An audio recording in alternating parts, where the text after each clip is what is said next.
follow-up question. So casual. Would you tell the internet? All right, I think we got our voicemail of the week. Tonight, Jersey City, if you are across the river and in New Jersey, KFC Radio is coming to you, and you better come see us. For years, I've been hearing how much we got to come to Jersey. Well, we're here. Tickets are still available tonight, Thursday night, at the White Eagle Hall in Jersey City. So everybody who lives in Hoboken, everyone who's in Jersey City, Newport, Pavonia, and all those other spots along the path, come out and see us. Come out, hang out with me and Feitelberg and the whole gang. We're going to be there. We're going to be drinking pirate water. We're going to be having fun, doing a crazy episode of KFC Radio live on stage, video and audio and visual stuff for you. It's going to be a whole experience. Get your tickets right now. It's a summer, and it's a Thursday in the summer. It means it's Friday. It's the weekend. Come get drunk. Come start the weekend with us. Let's go. All right, it's another edition of KFC Radio on the Barstool Sports Network. I'm in a fight with an Asian man named Moon. Oh, okay. Yep. I was. I haven't heard Moon before. Neither have I. He had to spell it for me because I was like, "Say what now?" Is your name? Spelled Moon. Moon. M-O-O-N. I was in a par for the course, a traffic altercation with an Asian man, although it was totally my fault. So. Oh, you got you exchanged information here. Well, so this is what happened. I pulled up into my garage. I pay monthly, but usually you pay at the beginning of the month. But because we were out because of the break, and when you haven't paid the monthly bill, the gate doesn't go up. So I pulled up and it didn't open, and I was like, oh shit, I gotta go pay. So I was backing out of where like the gate goes up, which is obviously you're not supposed to do that. Yeah. But then Well, I mean, it's all you can do though. Yes, right, I probably should have. I just would have been more careful or whatever. But I was backing out. He was coming around the corner, came in kind of hot. I slam on my brakes. We barely touch cars. I mean, to the point that I leaned out my window and I was like, sorry, like, obviously my fault. I'm going backwards, but, like, we're all good, right? You know? And then he gets out, and I was like, oh, my God, you got to be fucking kidding me. It's BMW, right? I think so. That makes sense. Yeah. A white BMW. That makes sense. I will show you the front of his car. You tell me where the damage is.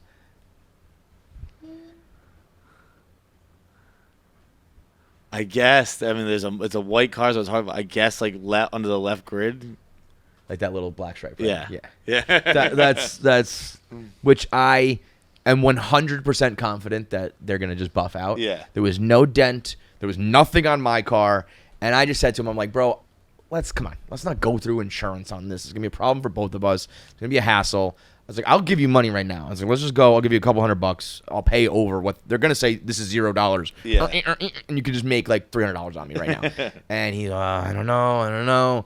And he, a white BMW from Jersey was gonna get your information every time. Dude, you pull up this guy's Facebook page. It's full of pictures of him in his car. Yo, it was like, and my car. I was talking to Nick about it. Like, you drive in New York City, your car is gonna have bumps and dinks and dents, and like, I just don't give a fuck about that.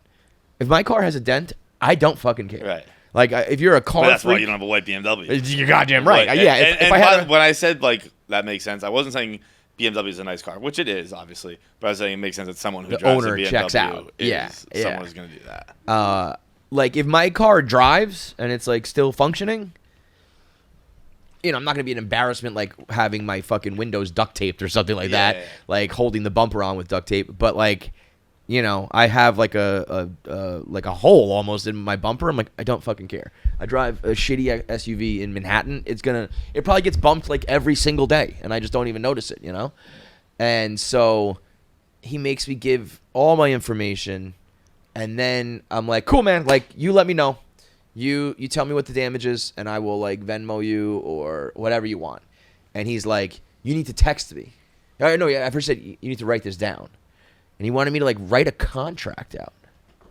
And I was like, all right, I'll... Any contract you write out, start with, this is not legal. Well, so then I was like, I'll just text you. And then he's like, okay, I want you to say, like, say your name and say that, like, you don't want to call the police or involve insurance and that you'll pay for everything.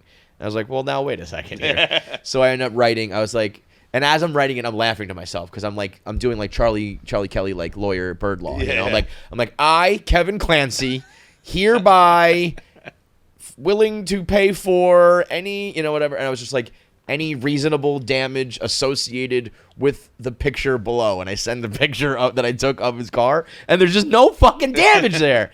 And he ends up texting me back being like, CC Kevin Clancy, Rocco from, put in quotes, Rocco from the garage witnessed our accident at approximately 10:37 a.m.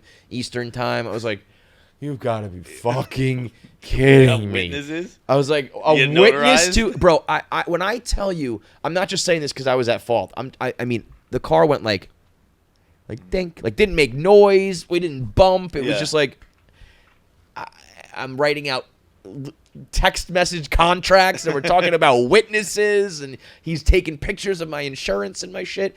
And he was kind of like, do you want mine? I was like, no. I don't give a fuck about any of this, dude.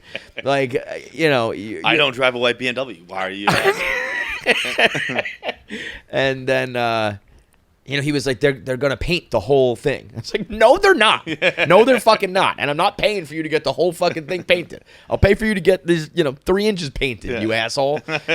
So I don't know where we stand. I'm sure I will never hear from him because I'm sure the guy, I probably should have just grabbed like a t-shirt, a little rag, I'm surprised and just rubbed it. But yeah, I also didn't want to start doing that and then have it not work. And then all of a sudden he's like, but.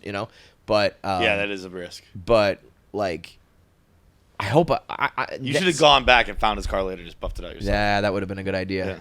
That would have been a good idea. Or like smashed it with a sledgehammer and been like, "That wasn't me, man. I don't know. We have a picture. I only had a little. I only had a little mark. I don't know what you're talking about." So, but now, because of our sick brains, I want to go to like the people's court. I'm hoping this guy comes back and says like, "You owe me $600," because that's what like the local mechanic said. And I'm going to be like, no, there's no fucking way. And then I went bump, bump. I come busting through those double doors. I would love to be in court with Moon talking about our fender bender. Well, you're sitting with a judge, so. What's that? You're a judge? No. You got judge law? I'm a judge. What does that mean? Out of order. In the new episode. Oh, okay. Let's go. Let's go. But that is a great idea. Go to people's court. Yeah. Have Jim Harbaugh sitting behind you in his khakis, drinking a glass of milk. I almost maybe this guy will hit me up and be like, even if it's like $100, maybe I'll say no. Maybe I'll say no. We're going to court. People's court. He was so old. Did he speak English? Like it wasn't. Yeah, it was understandable. It was, not his first language. That's just so frustrating. How about this? He pulls out his phone. He was Asian enough that it was all in Asian. Yeah. Pulls out his phone. Says, "What's your phone number?" And writes my number in the Notes app, rather than just putting it in your phone. And I was like, here we go. I was like, this guy, who fucking knows what's going to happen with this guy? You got a white BMW driver who's a Notes app user. Yeah. He's like writing down. When he wanted me to write the contract, I was literally laughing. I was like, for real, dude? It's like, with what? This is the 1800s. Get me a fucking feather quill and paper. I'm going to write on paper now. You got a Raising Cane's napkin. Yeah. So I haven't heard from him because, again, I'm sure the mechanic went, get the fuck out of here. But it was also just very funny. Obviously, so stereotypical. And the guys in the garage know me because I've been parking there for a couple years now. And they're rolling their eyes the whole time. And they're like, Jesus Christ. I think that's actually why that guy texted me about I think the garage guy was kind of having my back and was like, I watched this happen, It was nonsense. Yeah, and I think you should just make up a story that he hit you. Like, I mean, it kind of was like, fucking, you get a bumper on it. I'm son of an insurance man. You got a mark in the back of your car. That's never your fault. It means you got hit from behind. Don't tell me you were in reverse. Oh, that's a great point. Because I was 100% in the fault, in the wrong, but it is always, they always say, right? Like, if the car is you go dinging. Yeah, you hit me. I didn't hit you, bro. You were going in reverse. But bro, I got hit once where I was driving my dad's brand new car. I was in high school. I went to go pick up a buddy, and he had like a brand new nice car, and it was snowing out, and I just watched a guy skid from behind me for so long where like I'd already picked up my buddy. I hit him. I was like, "Yo, we're about to get crushed right now." Like you know it's coming and you it's can't coming. really do anything. Yeah. And but like I went through I had all the thought process where I was like, "Yo, we're about to get hit."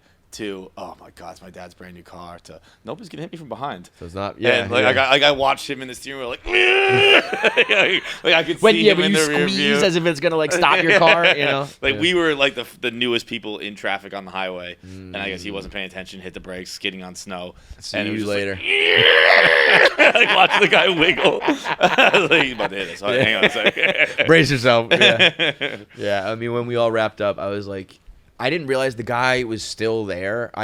So then I get out to pay my bill, the original problem with this whole thing. And as I get out, I was like, that fucking guy, there was nothing there on my car. Looking at the garage guy, turn around, he's still there. He's taking pictures and shit. I was like, oh, man. And, of course, the garage guy's like, come on, you know them. Yeah. I was like, I didn't say that. I didn't say that. I would have said this about anybody. But, yes, you're not wrong. Well, I am glad you brought up, because I hadn't thought about it, but you brought up Asians and driving, because I know someone was recently sitting on this couch and they said they're in the market. I'm buying a car, and You are. I am looking for a car. Why? Because it's dope. Oh, okay. Dude, steering wheel's on the right side. It's called the Kei Pickup Truck. Wait, you're really buying this? I'm looking for one. They're hard to find. Yeah, so. wait. Is that street legal? What? Oh, it's street legal. No baby. fucking way this is street legal. A Japanese truck? Japanese pickup Kei truck. It's a Kei truck. I've been It's in got rear wheel drive. I've been in like Facebook marketplaces. I've been like looking for if anyone's got a Kei Wait. market. So this is It's flames, this right? is- That thing's sick.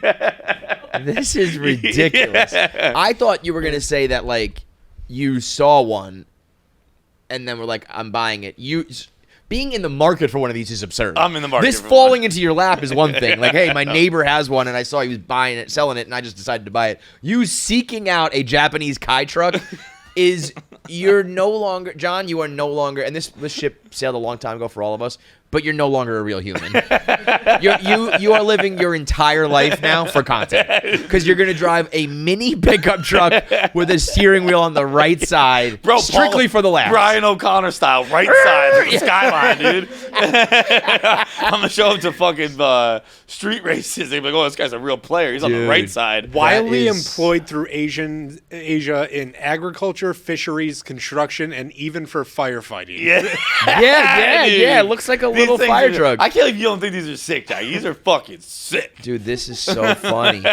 They are built with a strong, full box frame design with cabs, seat belts, window shield wipers, and AM radios. Bro, there you go. Hey, just AM, fucking right. Yeah, hell yeah. No FM, dude. They look like you could pick it up and put it in the bed of an F-150. 40 miles to the gallon. Hell yeah. Yeah, I'm environmentally conscious. Hell yeah. They have a 6-foot pickup bed. It's not very useful, but okay.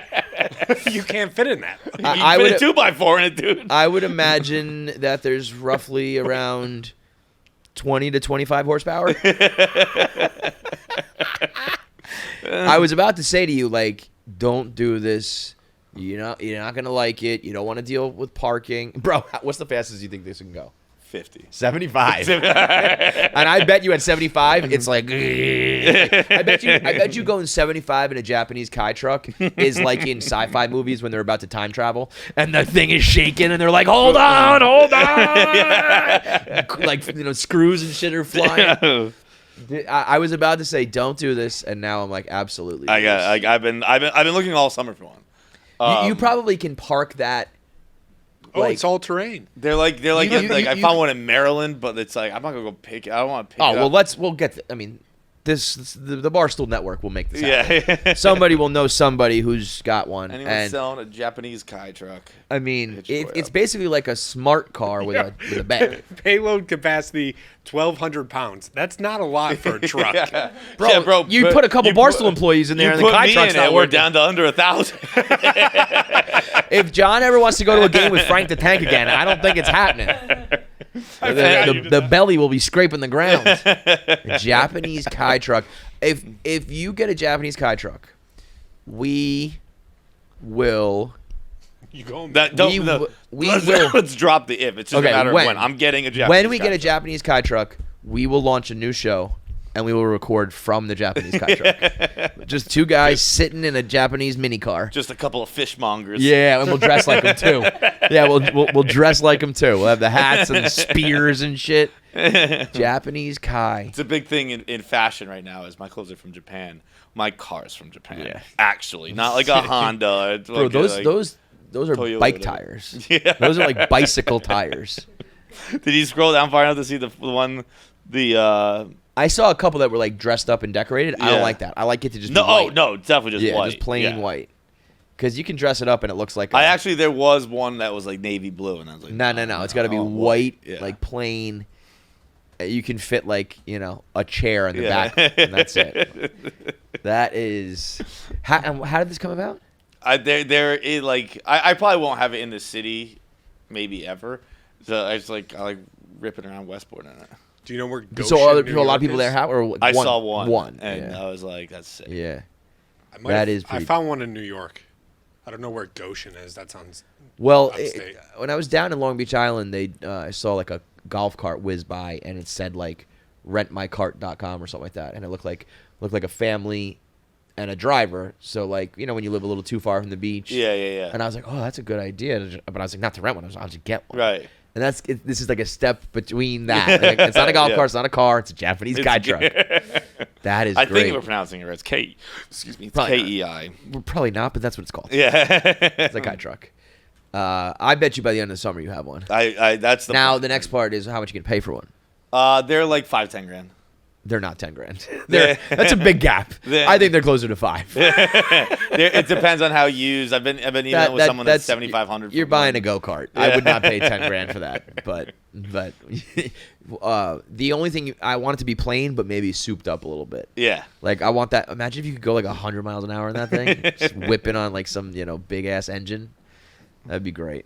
All right, we're gonna get to some in-house KFC radio stuff in a moment.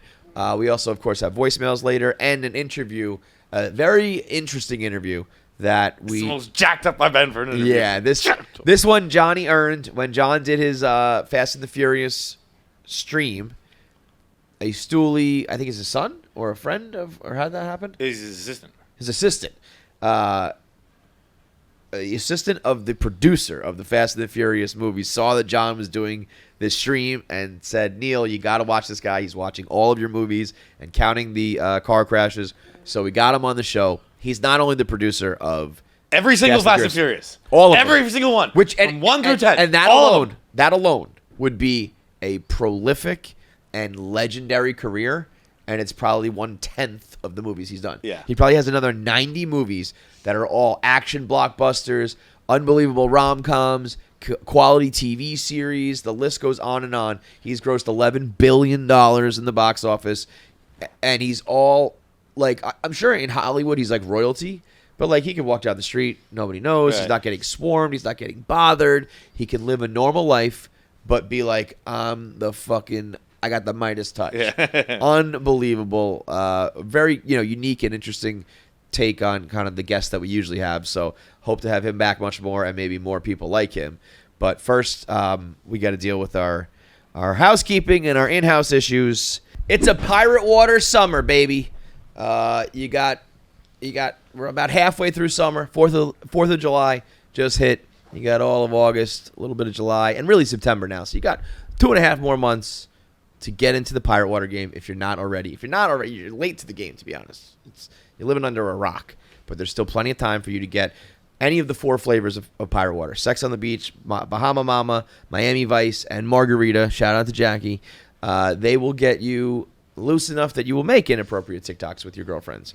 They will get you loose enough that you will get up on the dance floor, that you will do some karaoke, that you will make some good decisions and some bad decisions. They will get you to where you need to be when you're at a party, at a festival, at a pregame, out on the boat, at the beach, at the pool, happy hour, at home in the backyard, brown bagging it on the street, wherever you need to get a little sauced up. Pirate water is there for you.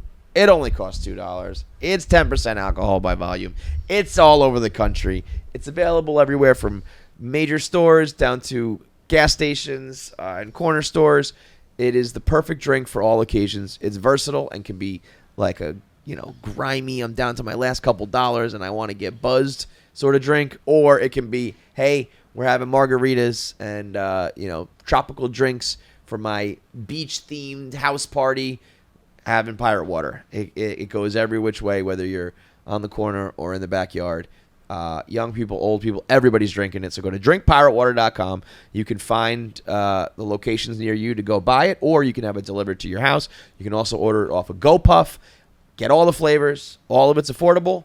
They're all 16 ounces. And they're all 10% alcohol by volume. So just 1 or 2 of them, 3 or 4 if you're brave, will get you feeling right. So go to drinkpiratewater.com, order it, find the local locations, or order it off GoPuff. It might be helmet time. It might be helmet time. Where is the helmet? Did you try to hide it? You try to hide it? Yeah. Toss it on over. It could be helmet time here at KFC Radio. And it's so funny because Jackie just the other day was talking about how that video that she made was so good and the date she went on was so good. And she was like, helmet time really backfired on you. And then that night, she forgets to upload the episode. Now this is, KFC Radio Court. We have a judge on hand. We will decide whether or not it is true helmet time. Okay. You are accused, the offense is not uploading the podcast audio or video on time, right? What time did it go up? Yeah. 10 o'clock today. So we probably right missed. After everyone got to work. Right, I was going to say, so we missed the entire morning commute. We missed, 4 hours of. Audio is 9:30. Okay, so like 3.5 to 4 closer after they got hours to work. of like the regular world has been at their office for a long time. So we lost, thousands of downloads and views. And it's just because it was not like Apple wasn't working, YouTube wasn't working, right? This was just on you? Yeah. And she's learning. She's learning. That was better. Yeah. Usually she would have said something else there. Now, the only mitigating circumstance is it was a extra long episode because it was the first one back from break. We had a lot to talk about, and we didn't finish until... I forgot we were recording one today. We definitely could have just done half and half. Like all my stuff I could have just done today. Totally. Yeah. Like But, today's going to be a 40-minute episode. Yeah, we loaded everything up. Yeah, I'm out of bullets here. Thank God Jackie did this or we wouldn't have a podcast. But, sometimes we go long. Sometimes, there was a time where we always finished at 5 o'clock. Yeah. And that the podcast was always over 2 hours. So, it was a long one. I believe the plan was that Vinny was going to do half and Jackie was going to do half, so that it wasn't too much work for anybody, because I don't think people realize that, it takes, you got to listen through it all again and edit it, and then... I say the N-word all the time. All the time. There's a lot to edit out. A lot of chopping out. And then the export and the upload can take hours. So, we have to decide. Well, can I give my defense? Yeah. Oh, sorry. Yeah, it's now the defense. The floor is yours. Oh, but I feel like I shouldn't be giving a defense. I should just take. Let's hear the defense. We're in KFC Radio Court. Well, it's not much of a defense at all, but it just more of an explanation. In the past, we know that maybe I've had some trouble uploading, but that was like years ago, and there was a little issue with I would fall asleep. And that was because I would take little naps while it was exporting. Since then, I have learned I can't do naps because I don't wake up from naps. And that was something that I learned years ago. But last night, I decided to treat myself to a little nap. And she was going good, and then she fucked it up. No. She was just like, I told myself I wasn't going to do this thing that I shouldn't do, but last night, I did it. But I said it's a long episode, it's a long export, and I'm sick. You notice how I just blew my nose? Yes. So I said, you can treat yourself. And I took the tiniest little nap. That turned 5 alarms. I was going to say, why don't you use an I don't alarm? do them. I don't wake up. My body doesn't do that. So You can't knock me down and my body doesn't wake up. What do you mean? How do you wake up in the morning? whenever I feel like it. Whenever my body feels like it. If the YouTube has been uploaded for this episode, everybody go look at Jackie's face. Whenever my body wakes up. My I don't know if you like Whenever notice, I like, feel like it. Like you really, you well, just it's not go to. whenever I feel like it's whenever my body feels. Yeah. Not like So you go to sleep. What time do you wake up in the morning? Does it vary? Like you just, sometimes varies. it's 8, sometimes it's 9, sometimes it's 10. But depending on your body. depending on my body. Yeah, I mean, I'm pretty similar. So you're talking Again, to someone. never a good thing. When the Feitelberg and Jackie train align, everyone goes, "Yep, that Yeah. checks out." When Tom was talking about the other day, like I just get up at 7. I was like, I'm up between 7 and 11. Yes, it's a wide range. That's my between- win. What about if when we're like actually, I guess this makes sense because every time the rarity when we are like we have to record at 11, you come like bursting through the door at 11:15 like rah, rah, rah. So you if there's anything in the morning, you it's just a crapshoot. You might make it, you might not, depending on Jackie your walks body. in the room like Kramer every morning. Yeah. And it's not you, it's your body.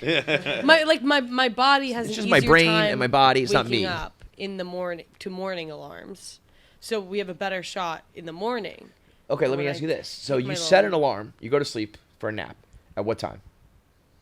Actually, let's stop. Let's go back. 2:30. When do you start your work? Because I feel like you work at night, but you are a narcoleptic. If you're a night person, you're a night owl, like Frank the Tank works after midnight, fine. But if you are prone to fall asleep and your body doesn't wake up, you can't be a night person. I know, but so So when do you start working? when do I start working? Last night we finished the episode at like 5, let's call it. Okay, but so recently, I'll say this: I used to like work right after we finished, and I would stay here and then I would edit all until whatever. Yeah. And then I like wanted to kill myself because I was like here in these lights for like hours Yeah. a day, and then I was losing money because I wouldn't go home and make dinner and I wouldn't work out, and it was just not good for mental health. So then I decided I would give myself a break. I would make dinner. I would work out, whatever. Okay, that's so fair. normally I will start like around 8:30. Last night, But it's probably- like a 5 to 7 hour process, is what Nick tells me. Yeah, so it's- so you're always going to be looking at like 2 in the morning. Yes. So what so what we have decided is I'm just gonna on the days especially and then here But also, we really don't go that late anymore. no, we don't go that late. I've been anymore. wrapping up at like 3, like the latest. Yeah, no, we've been wrapping up. It's been like fine. I will like sometimes now I have like other things that I'll patch up after recording, and then like I'll go home and then I'll like kind of do my thing. And there's like I for sure could patch it up. Do my thing. So then last night we agreed I should probably have Vinny help with the edit. But Vinny is looking at apartments, and I feel bad because Vinny is not full time yet. I just feel bad making him work I get that. late because he's only paid like by the day, and like he doesn't get paid like for extra Sure. time. So I just feel bad doing that. I should have just given it to him. I should have not taken the nap. So you didn't do the split thing. I didn't do the split thing, and that was where I went wrong. I mean, that's where you gotta delegate. Like, I that's I fair. do You're get the that, but manager like now. I'm a Nick manager. says, Nick tells you to split it up, and then you gotta split it up. Okay, I'm gonna I delegate very tonight's much podcast respect- to Pabs.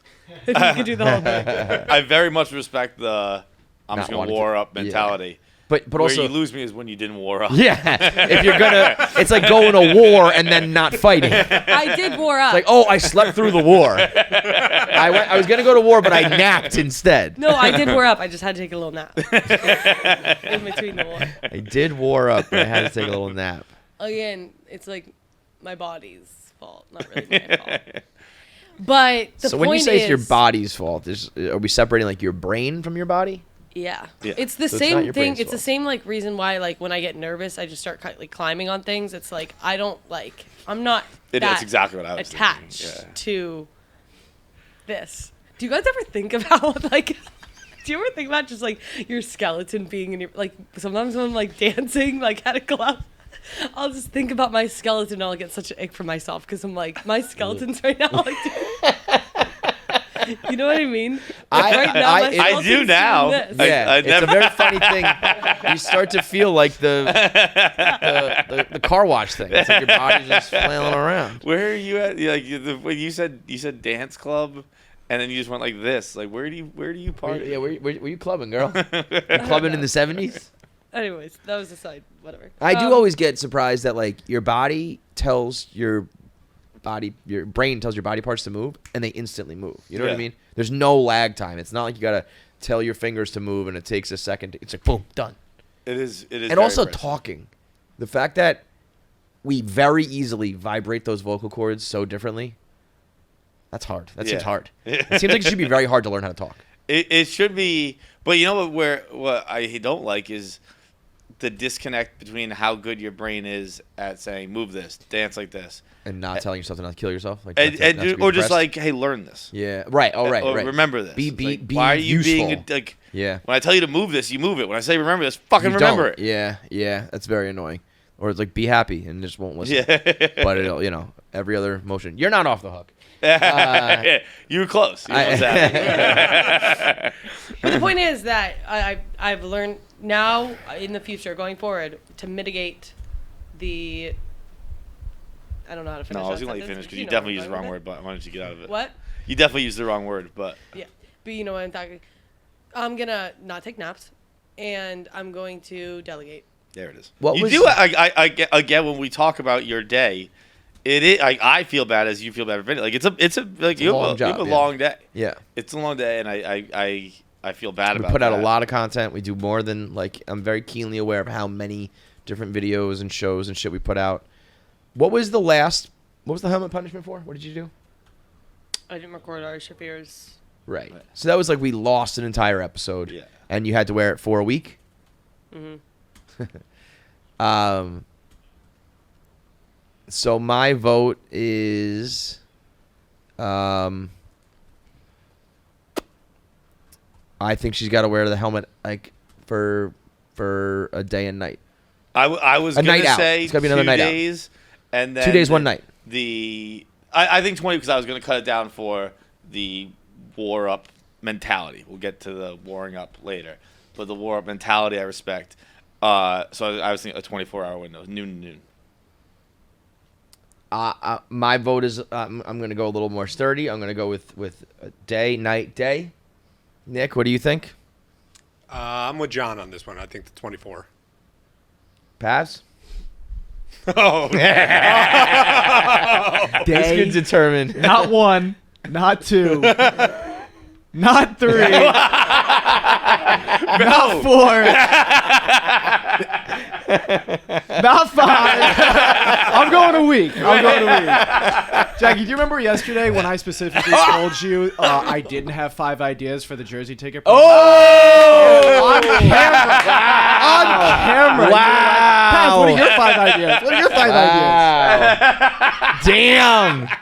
Wow. Damn. That's on you. The fuck, that's You- a bar fight right Threw him there. right dude. under the bus. So for people who don't know, we needed to promote Jersey City. We still had tickets unsold for tonight's episode, for tonight's live show, so you can still go get tickets. But I was like, yo, we need to promote this show. Nick said, everybody come in tomorrow with 5 ideas.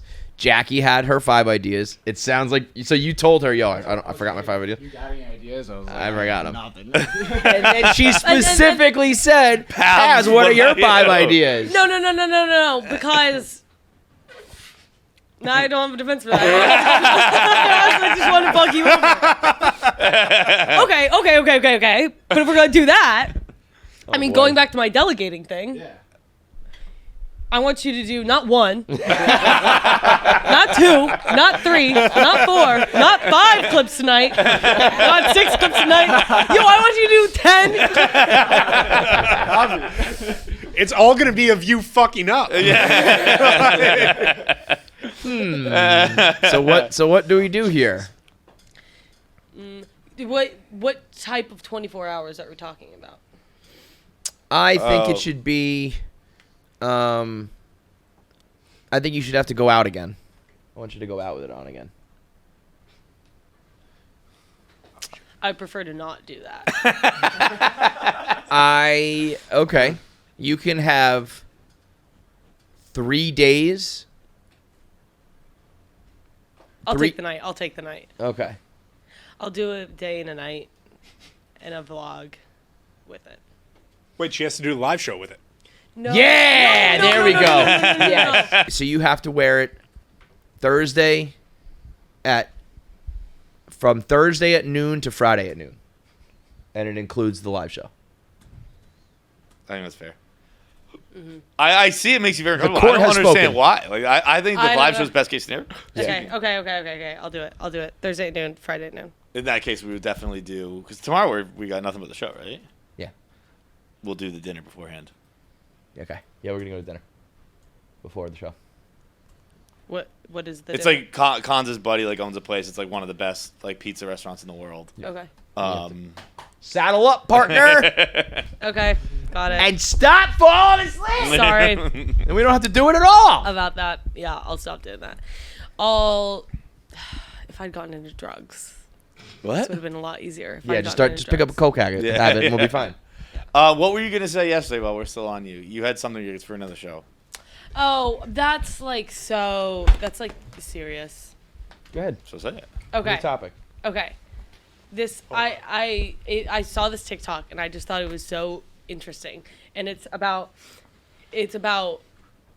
I need to kind of rewatch it. Okay. So basically, Well, you can just rewatch it's- it if you want. It's saying the difference between. Oh, I forget the guy who has the TikTok, but it's saying like a lot of reason why like men and women get in fights, and I just thought it could like it hit. Anyways, so it's like, it talks about like the difference between like empathy, logic, and emotion. Okay, so it's like if you hit somebody, if Yeah, you we slap- have empathy and logic, and you don't, and you have all emotion. No, hold on, let me explain. That's why we so get it's like fights. if somebody slaps you across the face, and then you're obviously going to be mad, and that's an emotional response. It's not like you are slapped in the face, and then you logically think about why you're mad, and then you decide to be mad. It's like an emotional response. And then empathy is if somebody watches you get slapped across the face, they understand why you'd be mad, why that's like an emotional response, why it's like whatever. And so women, we tend to be more emotional. Okay. Anyways, and so a lot of responses to that, it's like, but it's the same thing. It like, to us, our emotional response is the same thing as it makes sense as if you were getting slapped in the face and that's your response. And then a lot of times when we cry, it will like be like, I don't even know why I'm crying, whatever. And we know it's not logical, but we can't help feel like the way that we feel, right? And so a lot of response from like men who will be like, that's not logical, will be like, yeah, I don't really know why you're crying too, all this. But why, and then like a reason why women get along so well and why like people think, Yeah, chicks always get along. yeah, no, but like it's because a lot of times like women will be like, yeah, she's such a bitch for saying that. I can't believe that she says that. Like acknowledges the emotional response to it, and then it's not like it's just like bickering from there. It will be like then they'll come up with like logical whatever. But you have that like comfort. You just need to be validated by somebody acknowledging your emotional response and not making you feel crazy for having that kind of emotional response, right? I see. So a lot of times what happens with fights. So really, between- just to sum that up quickly, like girls will like let you vent and be like, "Yeah, that girl's such a bitch," where guys will be like, "That doesn't make sense." I don't Exactly. It's that." like they're coming at it from too logically, and they are, and like girls kind of know it's not logical, But they don't that, hear it in that moment. But they don't hear it in that Yeah, moment. So it's kind of like from what you need from like a guy, instead of being like, yeah, I don't really. If I knew it was gonna make you so upset, then like that makes you feel more crazy, and that gets you. It's like if somebody were to be like, why are you getting so mad that you just That's got why, slapped girls in the always face? go crazy when you say you're being crazy. They go. Yeah, exactly. It's like, so you don't want to feel that. So like if you come from it from like I totally get like why you'd be mad from this, or like I totally understand, or just something that's more acknowledging their emotional response, and then dwell on that for a little bit. Let them like feel it. Don't let them feel crazy, and then from there they'll be like, okay, now that I don't feel crazy, I'm ready to like logically talk about this. Boom. Okay. Now I hear you. I understand that. It actually reminds me of thinking. I feel like a lot of people get their news or insights from TikTok. I get mine from sitcoms. There's one in Modern Family where Phil Dunphy goes to a nail salon, and all the ladies at the nail salon tell him she just wants to vent. She just wants to hear, like, she doesn't want you to fix the problem. She wants you to just hear the problem. And I get all that. I do. I feel like we're never met halfway. Never. It's always just like, understand that it's their emotional response and give them a minute, and it's like, okay, I'm working on that, I'm trying. Understand this is my natural response. and don't get mad at me for having this one. Yeah. Yeah, women are allowed to have a lot of, like, this is just, like, how we're programmed and how we operate. But then the male side of things does not ever get It's pretty taken into rarely account. like, well, this is just how I naturally respond, But which is to and- think about how, like, I like, you present me a problem or something, like, you'll never believe what happened at work today. 100% of the time, I'm thinking about it from the other person's angle. I'm like, well, I kind of see how that happens. Totally. 100%. Yeah, like almost exclusively, I'm like, you're wrong. And I'm also never going to be like, yeah, that person's an asshole. Because guess what? You're going to introduce me to them in a week and be like, they're my best friend. And I'm like, no, but even more than that is like, especially if it's work or friends that like I don't really see or whatever. Yeah. I don't care. Yeah, right. You know, right, like right. I don't want you to like be hurt or anything, but I'm like, this is kind of like your problem, and I am just letting you vent, because I've learned all too many times that if I'm on your side but trying to apply my logic, it's like, no, they just want to say what they want to say, so I'm just like and let them get that shit off, because like what really are you going to contribute? Are they going to stop and go, like I always say to myself, play this out, you know? You're going to say something and she's going to go, oh, yes, you're right. I didn't think about it that way. I will change my opinion. No, it's not going to fucking happen. Just let her do it. But then when I'm not, I feel guilty when I do that, and I do it a lot because I know it's what I'm supposed to do, that I'm not participating. Yeah. I'm just giving you what you want. I'm just like, I know what they want. Well, and like, then it almost comes feel back to the old I want you to want to sort of thing. But where like it's I'm, and this, like I did it with my mom recently, where she was talking about something, and I was like, just like, yeah, and like I'm not thinking about this. And it feels like I'm cheating you in the conversation, where I'm like, I'm giving you nothing. No, but you're probably giving her a lot of the time. You're probably giving the woman what she wants, right? But it's like, but it's really not. I'm just productive. acting and pretending I'm listening, and like, yeah. Cause like I'm. But even that's like a fine response. But are you feeling These like bitches you're just want to talk, bro?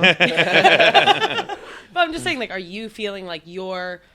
In my head, I'm like, there's no way they believe I'm even listening, because I'm kind of not listening. I just think like, they're not even thinking Yeah. about you listening. I think they're just thinking about talking. Yeah. I think more often than not, they just want to talk. Well, I think that they're Because if I was they're- Just, like, responding get it my off your natural chest way, and, like, all that. like if I was if I was giving my, it's not an emotional response, but my natural response, it's not what I'm giving you. Yeah, but I mean, it's not even saying like oh, you guys are having the wrong response. It's just saying like a way to mitigate a lot of arguments. Or I keep saying mitigate like in the wrong sense, but No, whatever. that makes I sense. mean, that makes sense, but like a way to avoid a lot of arguments is to, because it's just like logic and emotion. I feel But like it's what two we're different saying languages. is that never gets reciprocated. But that, yeah, but a girl would never go like, huh? Well, a he man's thinks that natural his response logic is is- to yeah. like think about this logically, so I'm going to. That never happens. I hate even using logically, because I feel like the emotional and logic have been like Good and bad. become like poisoned words. Yeah, like, yeah, I just yeah. mean like my brain 100% of the time naturally goes, well, let's think about it from the person's shoes. It's more like And, we like, I think kind see- of black I- and white, and they kind of. You're right. It's hard to say without words that get like loaded words, because right. it's like when I say I'm looking at this logically, that implies that I think you're illogical, which is a bad thing. Now, to be fair, I do usually think you're illogical. I think that girls are irrational and illogical, and guys are like hardcore too logical. But I'd rather err on the side of logic. but it's also But that doesn't. You never like. We will never get that grace for that. Like, oh, that's just how you. With all of it, like with when it comes to relationships, when it comes to sex, arguing, all that. There's never like men are programmed this way, so like give them some slack for it. Right. Never. But It is even with like, sorry, no, go ahead. no, you go. Like even with like stuff, well, I remember talking about this a long time ago on the show, but like a lot of things are, and I don't like think this in the sense that like I don't walk around and it doesn't consume me, and it's not like something I'm like angry about or whatever, but like if we're talking about it, we're talking about it.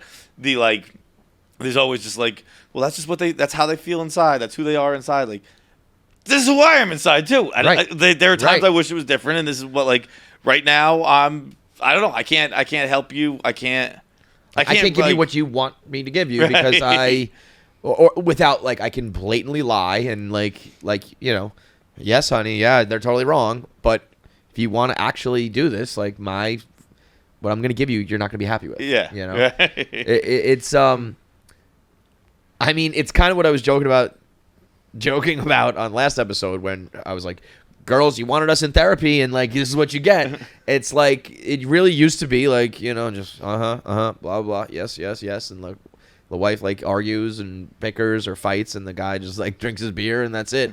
But if you want us to be engaged and involved and all that, that's but I think goes it's both more ways. about like it's. I think a lot of times that maybe you're getting that shutdown if you're not coming at it, because it's like sometimes I think that emotions, I think men tend to be more emotional, like if it's in a fight sense, for example, like if somebody comes in like, I don't know, it's like a testosterone thing, like when you want to fight somebody and then a girl will be like, logically that's not a good idea to hit them, and you're so like whatever on emotion, right. And I'm not like explaining this well, that right now like logic isn't going to do anything, so it's like you have to like emotion kind of is a priority over logic, but you have to kind of let them like get that out before that, and then maybe you can have a good response. It's obviously not going to be like that cut and dry every single time, but it's kind of one of those things where I feel like if it's like as if somebody were to try to talk you down when you're all heated up about to like when somebody's in your face, not gonna work it's just it's not going to work at the time, so you have to like prioritize that and then get to the root of the problem and then whatever. I would posit that a guy's emotional response that is unstoppable happens 3 times in their lifetime. Yeah. Whereas it's a pretty regular thing on the other side of the foot. Yeah. But I've had some pretty knockdown, drag-out fights about stuff that I don't even remember what they were about. I'm like, why are we screaming about this right now? Right. I mean, it does just feel... I mean, I always laugh, and we do this on stage with the Me Too 2 movement. In the beginning, we kind of got away from it a little bit, but in the beginning, we would use TikToks that were like whatever the new trending song and dance are, and the caption would be like, on my way to pick a fight with my man, right. Like on my way to like push my man's buttons, on my way to bring up his ex because I know it's going to cause a fight, and it's like, ha ha ha ha. What the fuck, man? Like, why do you fucking do that, dude? That's insane. That's absolutely crazy. I'm like, and it just kind of gets laughed outliers. about. They're definitely going to be outliers. Are they? Because they go viral every time. I was going to say, they're immensely popular because everyone can relate. I think that's because it happens all the fucking time. I really, like, that drives me insane. And it's like, it's just emotional abuse. And it just goes totally unchecked. And guys, we cause our fights. There's a million times it's been my fault, but I didn't seek out to do it. I hoped you never found out about it. Yeah. I wasn't going to push your buttons. That's a difference too. I was doing something I wished you never learned about. You're talking to a guy. You're talking to a guy who has, for the last 6 years, tried to craft that response. It can't be done. But I just want to go on the record, hypothetically saying that there is a difference of, I didn't do this to hurt you. I was hoping you were never going to find out. Make me happy. Hopefully keep you in the dark. Yes. Whereas you did something or do something that is directly to blow me up. That there is a difference. I'm just saying there's a difference to be discussed. But you can't. You came in like it was Hiroshima. Yeah. I come in like a Navy SEAL. Ninja. Yeah. I'm trying to get in and out. I don't want you to fucking. I don't want I'm not pushing buttons. I'm avoiding buttons. I wanted no collateral damage. I got some. You know, like we lost a few good men out there. You came in like the second atomic bomb. You dropped one and you dropped another one, and you thought that was it. And then it's just you know what else I don't like is and this is why I was so I wish I knew who said this. I know I heard it, I read it, a tweet, a headline, an article, something, but it was a woman who transitioned to a man and got testosterone treatments, and she was like, oh my God, I am so sorry, because now that I have testosterone in my body, I am like, holy fuck, this is what they've been dealing with. This is crazy. Because when it comes to like estrogen and hormones and stuff, like for women, it's like, oh my God, I'm so hormonal. And it's kind of like this, like, oh, okay, you know? Yeah. And it's like, well, why isn't testosterone a hormone? And the hormones we have and the makeup we have, why isn't there some sort of like free pass of like, oh, I'm sorry, I was testosterone today. I was, like whatever. It's like, where there's no grace, none towards us like at all. But then I'm like I don't care. I just give up and I just it's one of those things. Like I don't want to fight the fight, so I'm just like it's just we do Me Too on stage, and I actually hope, as much as we laugh about it, sometimes I'm like I do hope people in the audience go home thinking like, oh wait, maybe there's some truth to that. Yeah. But I'm not gonna like fight the fight. I'm not gonna be, because it's just not gonna work. Girls are never gonna see our side of it.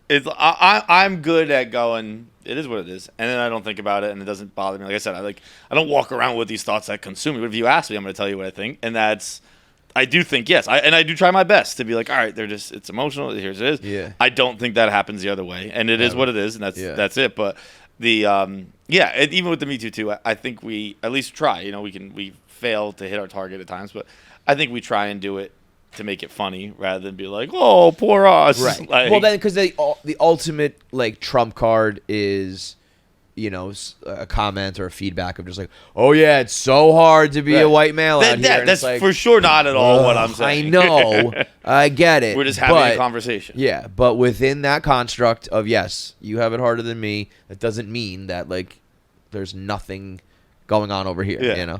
But so in summation, fucking boys rule and girls rule. I feel like this was like the point was not that boys suck at all. The point is that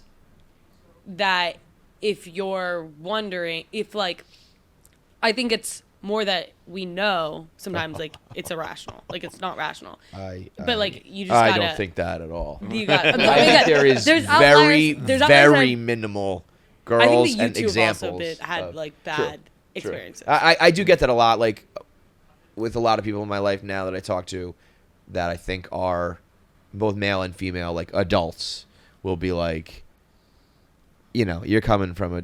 But my response to that is like, okay, but it's me, him, and him. You know what I mean? Like in my head, I'm like, this guy, my friend, my family member, my coworker, they all are going through it too. So in my sample of probably like, you interact with, let's say like 20 people, like truly in and out of your life, like over 50% are going through this. Right. So mine might be an there's- extreme where I get that I'm coming from like a really bitter and jaded side of it, but I'm not like alone. Yeah. And there's nothing wrong with that. I think like with basing beliefs on life experiences, like it is like, that's just, I feel like anyone else who has like, well, this is what I have to deal with in my life. And you're like, oh, it's cool. Not necessarily cool, but it's understandable that that's how you think because you were brought up this way or whatever. And it's like, I don't think it about everybody, but when I talk about this subject, I revert to what I've experienced. Right. I genuinely don't think like all girls are bad, women are bad, or like crazy or anything like that. But like in things I've had to deal with, it's come across that way. It's just like when I'm talking about this specific scenario, I can talk about is what I've had to deal with, and that's just all I'm talking about. Yeah, but I do go a step further where like anything else that I'm talking about in life, which is all minimal. I don't exactly cover a wide breadth of topics in my life, but it's like if I'm talking about sports, I will always say to myself, I'm coming from the point of view of like a loser fan who's never won before, so I understand there's a caveat, But like when I do always think to myself like, maybe this is just me, but he like I said, he said that and he said that, he agrees with me, they agree with me. I'm kind of on the other like side. Where most of my life outside of me is surrounded by healthy relationships. Yeah. So I don't have very many strong examples. I really, it's very sad, but I really don't. Like, and it probably like starts with my parents and it goes from there. But like when I got married, I was 100% like happy wife, happy life. This is just how it goes. You kind of get like shit on, and you kind of like your some of your emotions and feelings aren't taken into account, and you just gotta war up, as Jackie says, and like deal with it. And then I did meet enough people in my life where I was like, wait a minute, no, they're good. So I do have examples of where it doesn't work, but I do have a lot of examples of where it's like. And then when things are going viral and jokes are being made and celebrity, the examples you see, like it's like, oh, okay. But also like if it walks like a duck, talks like a duck, sounds like a duck. Female perspective, it's like, okay, like I've been like burned, and so she like she has like or we've all had issues with guys not communicating, whatever. Again, it's not about the guys, but I feel like it's just like a political. It's almost like Democrat versus Republican. It's like every side thinks that they're right and that don't understand how the other side. Somebody said something to me recently that was. It was like crazy girls date. Hang on, let me find this. It made sense. I'll get the answer, but it was basically like crazy girls only date this type of guy, and this type of guy only dates these type of girls, so they only think. I'd really love for you to find out what type of guy it is. This would be humongously beneficial for how I need to change. I'm actually going to wait for you to find that out because I'm going to grab a water. Yeah, I'll take one. While John's gone, I've got this fucking asshole who DMs me all the time. Starting in 2020, he would just text me and be like, "Do you still cheat on your wife?" And and then he's like, "What's it like being a Mets fan? Is it worse than when you cheated on your wife?" And then he'll just randomly, he just texted me, "Do you ever just drunk text your ex because you miss her? It's been 5 years now. Tell me how much you miss your wife." And then today, he just said, "You know what, Kevin? I apologize for all the slander I've thrown at you. Every man makes mistakes. Some are bigger than others. I hope you can accept his apology." So then I finally responded. And I just said, "For sure not." And he just went right back to hating. He just went, "That's all right. I'm sure your wife had a tough time forgiving you as well." Like, just that you did not apologize. You just went right fucking back to it. The Barstool Sports book has had a full-blown makeover, like a real one, not like the new office at New York City where we just like got new couches. We're talking about a new user interface, a new experience, and the back end is all cleaned up. And as always, we're gonna have the best props, the best lines, the best payouts, the best parlays, all of that makes the Barstool Sportsbook betting experience unique. Sure, there's a million places you can use your money, but do you get to ride with the best and worst gamblers on the internet? Do you get to bet on some of the lines that we come up with and some of the the stuff that true fans are watching and want to put their money on? It's the most unique betting experience out there, and you can get it right now when you download the Barstool Sportsbook for free. Got to be 21 or older, but if we're in one of those states, sign up. You can bet along with all these guys that you've been watching for years. Nobody else has the personalities. No one else has the fun, the camaraderie, all of it that comes along with the betting experience. You get with the Barstool Sportsbook and only with the Barstool Sportsbook. So download it today. It's easy to use, easy to find your bets, easy to put your money in, easy to get your money out, and all you got to do is make the right choices as you go along. If you or anyone else has a gambling problem, call 1-800-GAMBLER. Must be 21 or older to download. Get it today, the Barstool Sportsbook. Good segment, Jackie. Good job. Really? Wow. Yeah. Real quick before we do an Am I the Asshole? I was watching a porn the other day. Okay. We haven't talked about porn in 45 minutes. It was. I had to bring it back. And I actually feel like we haven't talked about porn in a little while. Yeah. I've been watching like no porn. I don't watch much porn either. I've been. What do you think's happening? Are we growing up? But maybe I don't like. This is why I can't. I get like. I just off worry the nog, about. as McCusker would say. Yeah, I'm off the nog. Like, there was a time where I would have like told you, I'll never not watch porn. Like, it was like as I live and breathe. Like, I wake up, I eat food, I drink water, I breathe air, I watch porn. And I was just like, there's just never gonna be a time where I don't watch it before I go to bed or when I've got a free minute or whatever. And now I just like don't as much. Dude, I think I probably watched porn 3 times in the last 2 weeks. Yeah. Are you still cracking it? No, I'm not going McCusker. I don't really. I don't go. You're still coming. I don't go off script. No. I'm just. It's just if I only jerk off I watch porn. Right. So you're not really jerking off anymore. No. I think what's called. I think our libido is down or something. Probably. But I'm like, thank God. Yeah. Because I remember always being like, I would kill for some less libido. Because I was on a trajectory where I was like, by the time I'm 50, I'm gonna be like, what's gonna take to get me off? Yeah. I'm gonna have Japanese women stepping on gerbils or something. You know what I mean? Like what's gonna get me going at this rate? I get genuinely upset when I get hard. Oh, what the fuck. What is this thing? And then I paw it I every little wake while. up and try to go back to bed like it's a hangover. I'm like, Maybe it'll be gone in 3 hours. yeah. I mean, I used to think we always talked about like first thing you do when you get to a hotel, you jerk off. When you're alone for the weekend in a hotel, Yeah. you're painting the walls, and now I go away and I'm like, I haven't come in 4 days. But there was definitely a time where it's like if it was even 12 hours, I'd be like, my brain isn't working. I gotta, it just, and then that's where I freak out, where I'm like, I am still changing as like a person. So how can how do you know what the future is going to hold in any regard? Because I'm not even watching porn anymore. Yeah. Like you can Hell froze over. You think I'm like, all right, I'm 40. I pretty much am what I am, right? Nope, curveball. Nope. You don't even watch porn anymore. It's just you're always changing. Which But is anyway, nice, so because you're otherwise it would be boring. If you're just like, this is who I am until I die, that would be boring. That is true, but I also liked watching porn. It would be like if all this. I say this. I was about to say it'll be like if I don't watch the Mets anymore, and it's like maybe I could use that. Maybe if like a couple years from now I stop watching sports, I'd be like, yes, Yeah. yes. This is good to know because I'm currently if I stay at this rate, I'm a first ballot Hall of Famer. The numbers Well, you I've been still got a putting- long way to You're go. a Yeah. You're real young. beater. Like, but I'm genuinely worried about. yeah, it. wait, what Real Beater, the Real Beater Club, right? Yeah, yeah. There was a time when Wait, by the way, was- while Jack's out there, I want to talk about watching porn real quick. Yeah.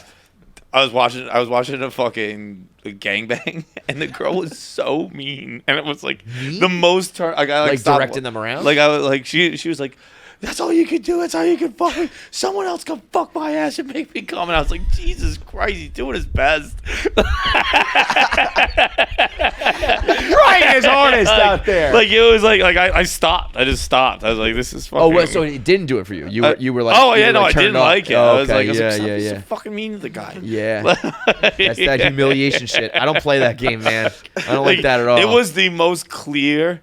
I've seen everything. It was the most clear split of like, I'm horny. Never mind. I'm not into Did that guy like pull out and leave? Yeah, they switched. Oh my god. That's a cuck situation. Yeah. That is a true cuck situation. and That what is that? Frank? I'm sorry, but that's the craziest one I've ever seen. Is it a Feitelberg doppelganger? That's the craziest one I've ever seen. Wow. who is that? Some random dude on at the All-Star game. I still think the craziest one for me is that University of Illinois. The Illinois girl? Yeah. Sorry to interrupt. I dropped it. that And Julia just tweeted it. That is amazing. That humiliation shit, I don't get that. I think it's that- because it's really exposing what I feel internally the whole yeah, time. yeah. No, Is someone else gonna come fucking make me come? I was like, he's probably not. Guess what? He's fucking gassed back there, man. He's Trying. Fucking, he's giving it his all. He's doing everything he can with what God gave him. For God's sakes. yeah, that's like I've always That's the said, same kind of thing we're talking about with to make you gotta be loving and do this and that. Like, can't tell him he's doing a good job. Right. Fucking. It really is the same thing I think about coaching and like personal training and shit. I'm not gonna respond to like the screaming in my face. Yeah, That's yeah. all you got, you fucking pussy. Yeah. I need some positive reinforcement. I need 100%. Don't you dare fucking try to come at me with Damn, that. look at you, baby, throwing it up. Yeah. Like, Yeah. yeah. I want like, yeah, I almost came. Yeah. Yeah, baby, I almost got there. I almost did. That was the big discussion too with this whole Adam 22 thing, which I think is breaking out into the regular internet, not just like the hardcore creep internet world. Because like the Lena video is turned into a meme where the one she was like, guess who's here today? Did you see that? She's like bent over and then he walks in the back. Yes. So people are green screening that and like it's I think turning into a whole thing. But the everybody calling him a cuck. Whereas, like, the cucking is like you're in the room and the people are like, fuck you. That I could never understand. I can understand thinking it's hot to watch somebody. It's like you like to watch porn, and now you're basically watching your girl do porn. I disagree with you on that, but I'm not there, but I can understand where people are there. What I can't get is the, like, yeah, we're gonna belittle you and make fun of you and Right. shit. You're just being mean. Just tell You're just me a fucking I do jerk. a good job. Right. I get belittled all the time. Actually, it's almost exclusively what happens to me in my life. Right. I get enough of it. That's actually, yeah, most of the time, like, girls want to be, like, roughed up because it's, like, the opposite of, like, their regular life. You know what I mean? Like, I don't need more of this in the bedroom. I need less of this in the bedroom.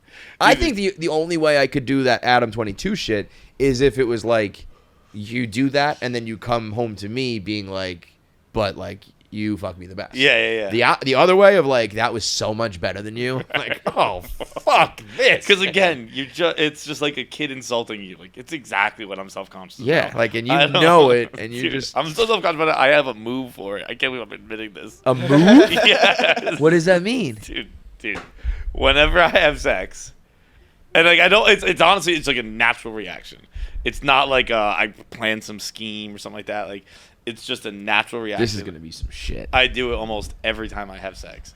Like, we'll look at each other afterwards or whatever, like, kind of still, like, it's not like we're getting post-game? dressed. Like, Yeah. Like, we're, like, It's still, like, right after. I'm still inside kind of deal. Right. And I almost always, like, lock eyes, and I just pretend they made a look, and I'm like, what? And just, like, that's just open the door to be like, that was good. like I'm lobbing this up for you to say sex was good. Like we're both, like, out of breath still. I'm like, what? Like, and just hope that her response is like, yeah, that was great. Yeah. Almost 100% of the time, it's what?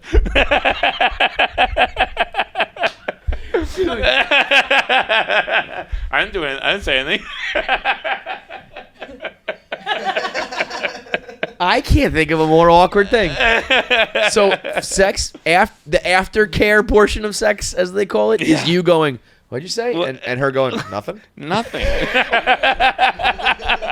Wouldn't you want, if you want to get her to say, like, that was good, wouldn't you prompt her in a different way than? Because I don't feel like again, it's not like I'm not like, okay, now what to ask. It just like, happens. it just happens. Wow. And it is it's just I yearn for fucking approval or whatever, yeah. badly. It's just my body pukes it out. Don't you think you would want to go something like, that was pretty good, right? It's No, for her I to go- don't for her lead to the say witness. yes? I don't lead the witness. Yeah, no leading questions, Your Honor. But you would think if you desperately want that approval, you would lead them. But I want it genuine, because that if you lead the witness, they're gonna be like, yeah, that was amazing. Yeah. So it's got. So you got to just go. Did you say something? Yeah. And you hope her answer is, yeah. I said how fucking hot you are. I feel like I do that, like, but, like, if I'm being, like, cute and they're, like, looking at me, I'll be like, what?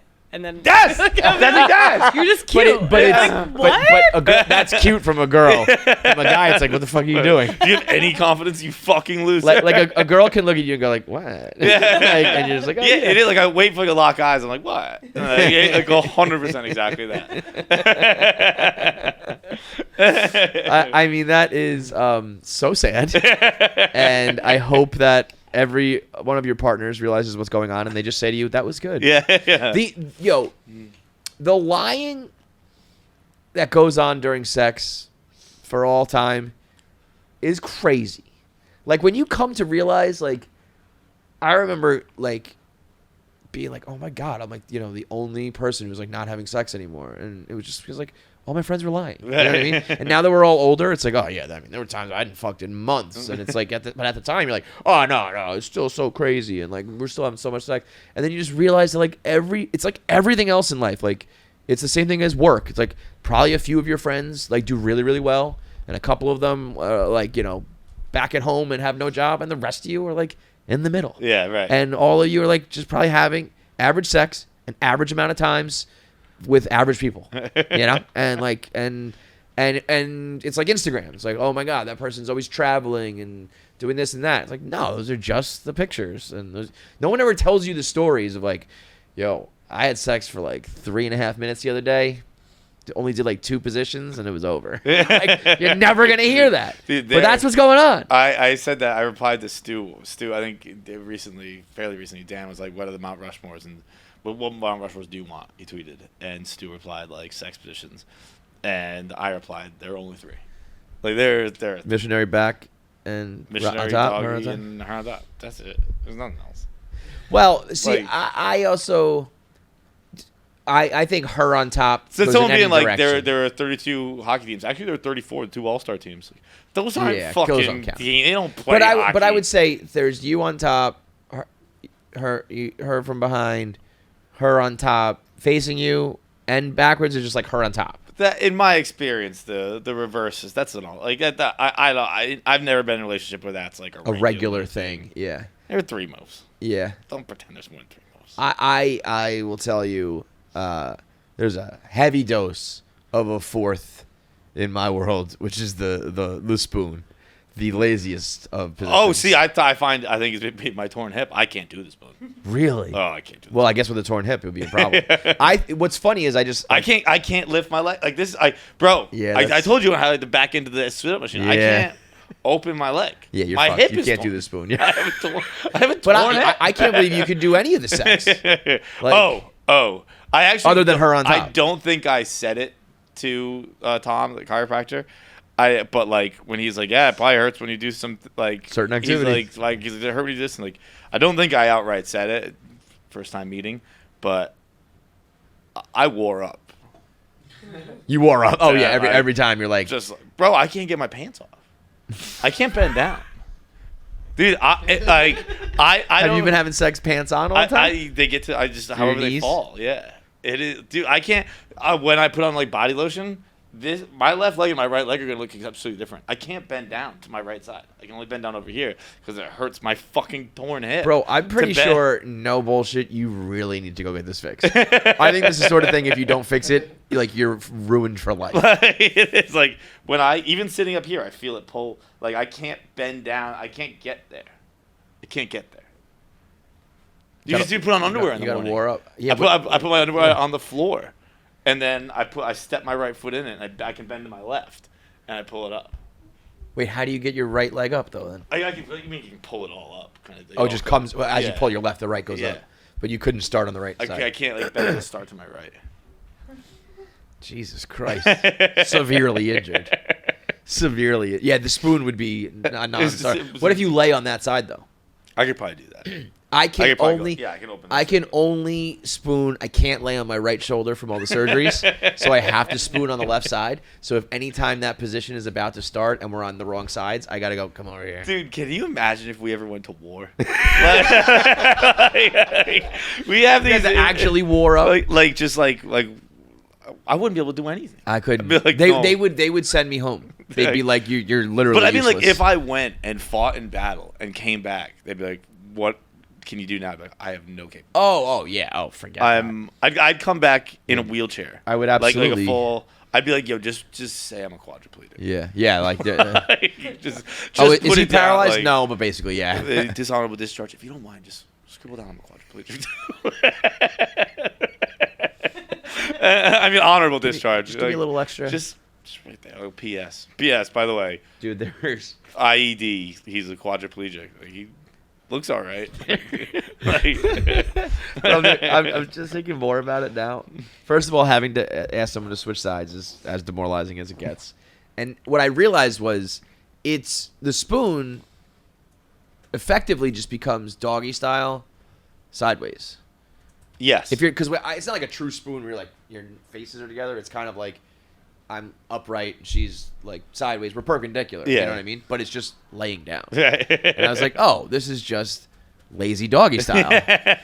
And now when we're upright and vertical, it's kind of like if you don't use it, you lose it. I'm like, this is hard. And I'm like losing my you know balance. we can lay kinda. down right now. Yeah, you could just go, and it would all stay the same. And so then when you're now upright, I'm like losing my balance kind of, and the height's not lining up. I'm like, just fucking turn this shit sideways. I mean, props to anybody who's still out there, doing more than the core four positions. Like as you get older, it's like almost like a tree. Like doggy becomes definitely more. Like I don't really have doggy Like style a sex tree? What do you anymore. mean? Like it kind of just starts to tilt until it Yeah. falls in the forest. Yeah. Where like it gets caught by these branches and then it's Right, caught by these right, branches right. and eventually it's just laying on the ground. Like I don't doggy style sex.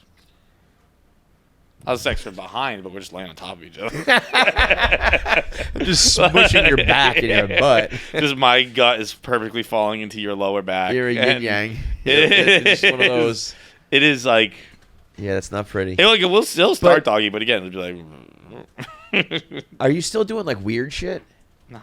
Yeah. I feel like I'll still get Bro, weird. I'm not 24 passing anymore. I can only pass for 26 now, bro. I feel like there's a feeling of like, I just want to know that it would be on the table. I think I said this before. Like, if I just want to get wacky, we could and we would, but we don't have to. You know what I mean? It's like anything else. It's like we both jerk off. It feels a lot to me like gift giving.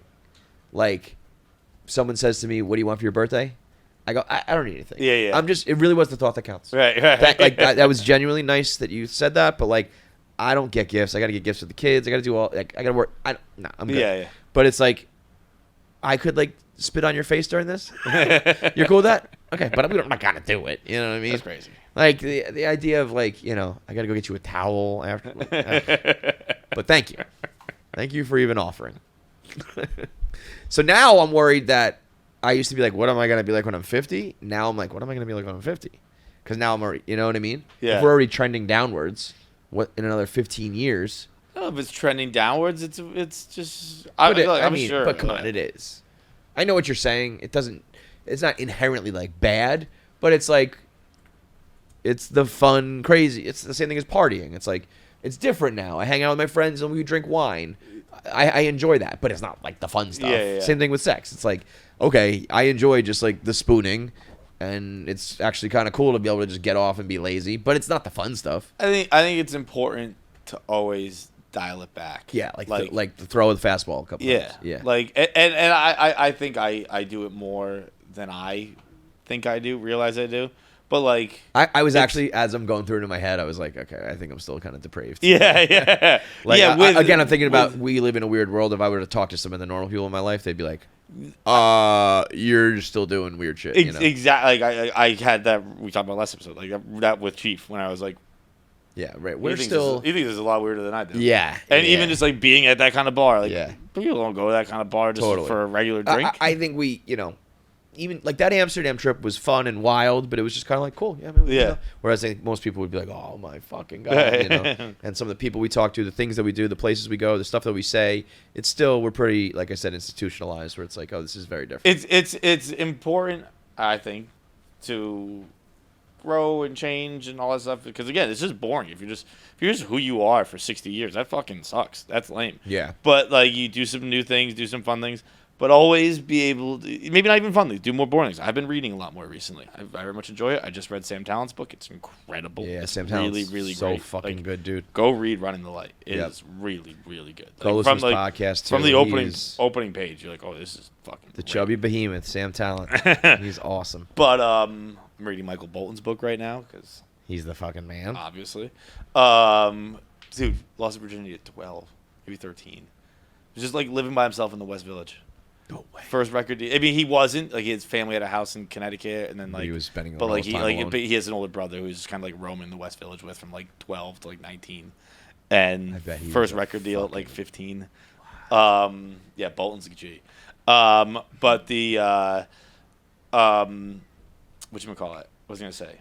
Why was I saying this? Oh yeah, but because I'm genuinely enjoying doing that right now, and I'm sure I'll change and all that stuff. Yeah. But I also, even if I'm reading a little more, big gay 90s, kinky night. Like, I can still do that. Because if you just stay that person all the time, again, it's boring and it gets weird. Yeah, and also if you're the guy who's like at big gay 90s every night, you're like, yeah, right. You can't be in the club every night. Be versatile, 40, baby. Like, I'm a utility player. I can do. You want me to play second? I got you. Left? I got you. Right. You want me to pitch? Power? I can. We better be down average. 10, but like, I can fucking throw a change up. Yeah. The logical thing that I was thinking of before was just that normal dudes always date crazy girls, and crazy. Like the crazies never match up with each other. Because they do end up on Teen Mom. Crazy people prey upon the normal people. Normal guys are susceptible to the crazy girl's ways, whereas a crazy guy would be like, I'm hip to like what's going on here.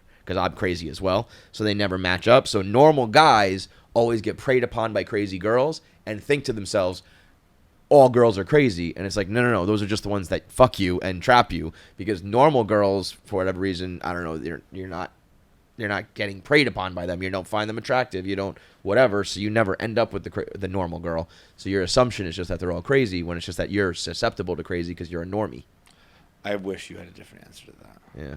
I wish it was. Wish that was going another way, right? I wish it was just, here's why you're fucked. Yeah. Well, that is, but like, that's here's why you're fucked in a completely different way. Yeah. It's just like, I don't want to change being normal. Right. I don't. But then like normal girls, like she was saying, she's like, I can talk to all my friends who are like, this guy fucked me over, this guy dumped me, this guy cheated on me, because the normal girls are dating the crazy guys. Because a normal dude, like a crazy guy is, I'm like, that's so fucking lame being like that. You know what I mean? Like, yeah. But those are kind of like the bad boys. I think that's kind of like the notion of the girls like bad boys is kind of like the trope, and guys fuck the crazy girl. Right. And so those two things always cross, and a bad boy can never match up with a crazy girl, because I can't control you, you can't control me. It's just like they butt heads. It's also lame from an outsider looking in too. You're like, you fucking nut jobs. What are you doing? Like, yeah. No one's like, they're a great couple. Right. Like, No. you don't really get to go out. You don't get invited to couples dinners when you're two Yeah. fucking lunatics. Right. You would not have any friends. You would not do anything. You can have a 1-on-1. You still get invited to couples dinners. But maybe you end up on an island when it's just too crazy. But maybe not. Maybe the crazies need to match up, and it's just like we cut each other off before it can even. You know what I mean? Like, I know what you're doing. You're gaslighting me. Oh, I know what you're doing. You're going through my phone. Oh, you know what I mean? But even more so than just like the one-on-one relationship, you're cut off from society because no one's gonna hang out with you. Yeah, but I like think, if I'm friends with a girl and she's like she's bringing her fucking lunatic boyfriend, I'm like, whatever, she's great. Like, you gotta deal with it. But if they're both, I get what you're saying. If you're dating a guy, your buddy, he's bringing a lunatic girlfriend, you're like, whatever, he's a good time. Like, but if they're both, you're like, get the fuck out of here, you nuts. But I think what happens now is crazy girls date normal and susceptible guys, which turns into like they're the couple that like fights at the dinner because she's yelling and shit, and he just like puts his head down or whatever. And then the crazy guys are the guys who date girls, and then like Jonah Hill like makes you like stay at home and never go out anymore. So I think the in public terrible couple is usually going to be a crazy girl and a normal guy. Yeah. And then the couple you don't see and anymore. the couple you don't see anymore is the crazy guy. Yeah. And the girl who's being controlled, Right. which is probably the scarier and more dangerous of the two. But I wonder if you cross-pollinated, like, and then normals just don't attract to each other, I guess. It's boring. You don't want a scoop of vanilla and a scoop of vanilla. Right. So the normals never date each other. The crazies probably can't date each other. So we continue to just cross-pollinate, but it ain't working. I also feel like it has a lot to do with, like, once you date, like, one crazy person, then you have more patience for crazy, and then the crazy people attach to you because you're the only person who could put up with their crazy more than anyone else. And then once they're kind of like already attached to you, then I don't know. I just feel like. Well, I think for sure, when you get older in life and you get damaged people who are together, those are the great relationships. Yeah. Because you're like, we've both been through shit. I cannot even remotely begin to care about the little shit. Like the stuff that I see like new couples and young couples fighting over, I'm like, you could legitimately go fuck somebody else tonight, and I'd be like, it's okay, we'll figure it out. Let alone like the Jonah Hill shit. I was like, this is fucking insane. Yeah. But I get it when you're young or when you're first going through it. Like you go through that shit where you're like, I'm insecure about what you're wearing or who you hang out with or what you say or what you post on the internet. Now I'm like, you can post, like, follow, like literally do whatever you want. I don't care because I'm only worried about like the big things, you know. And then I feel like people who go through a really bad relationship are like, oh, I focus on the right things now.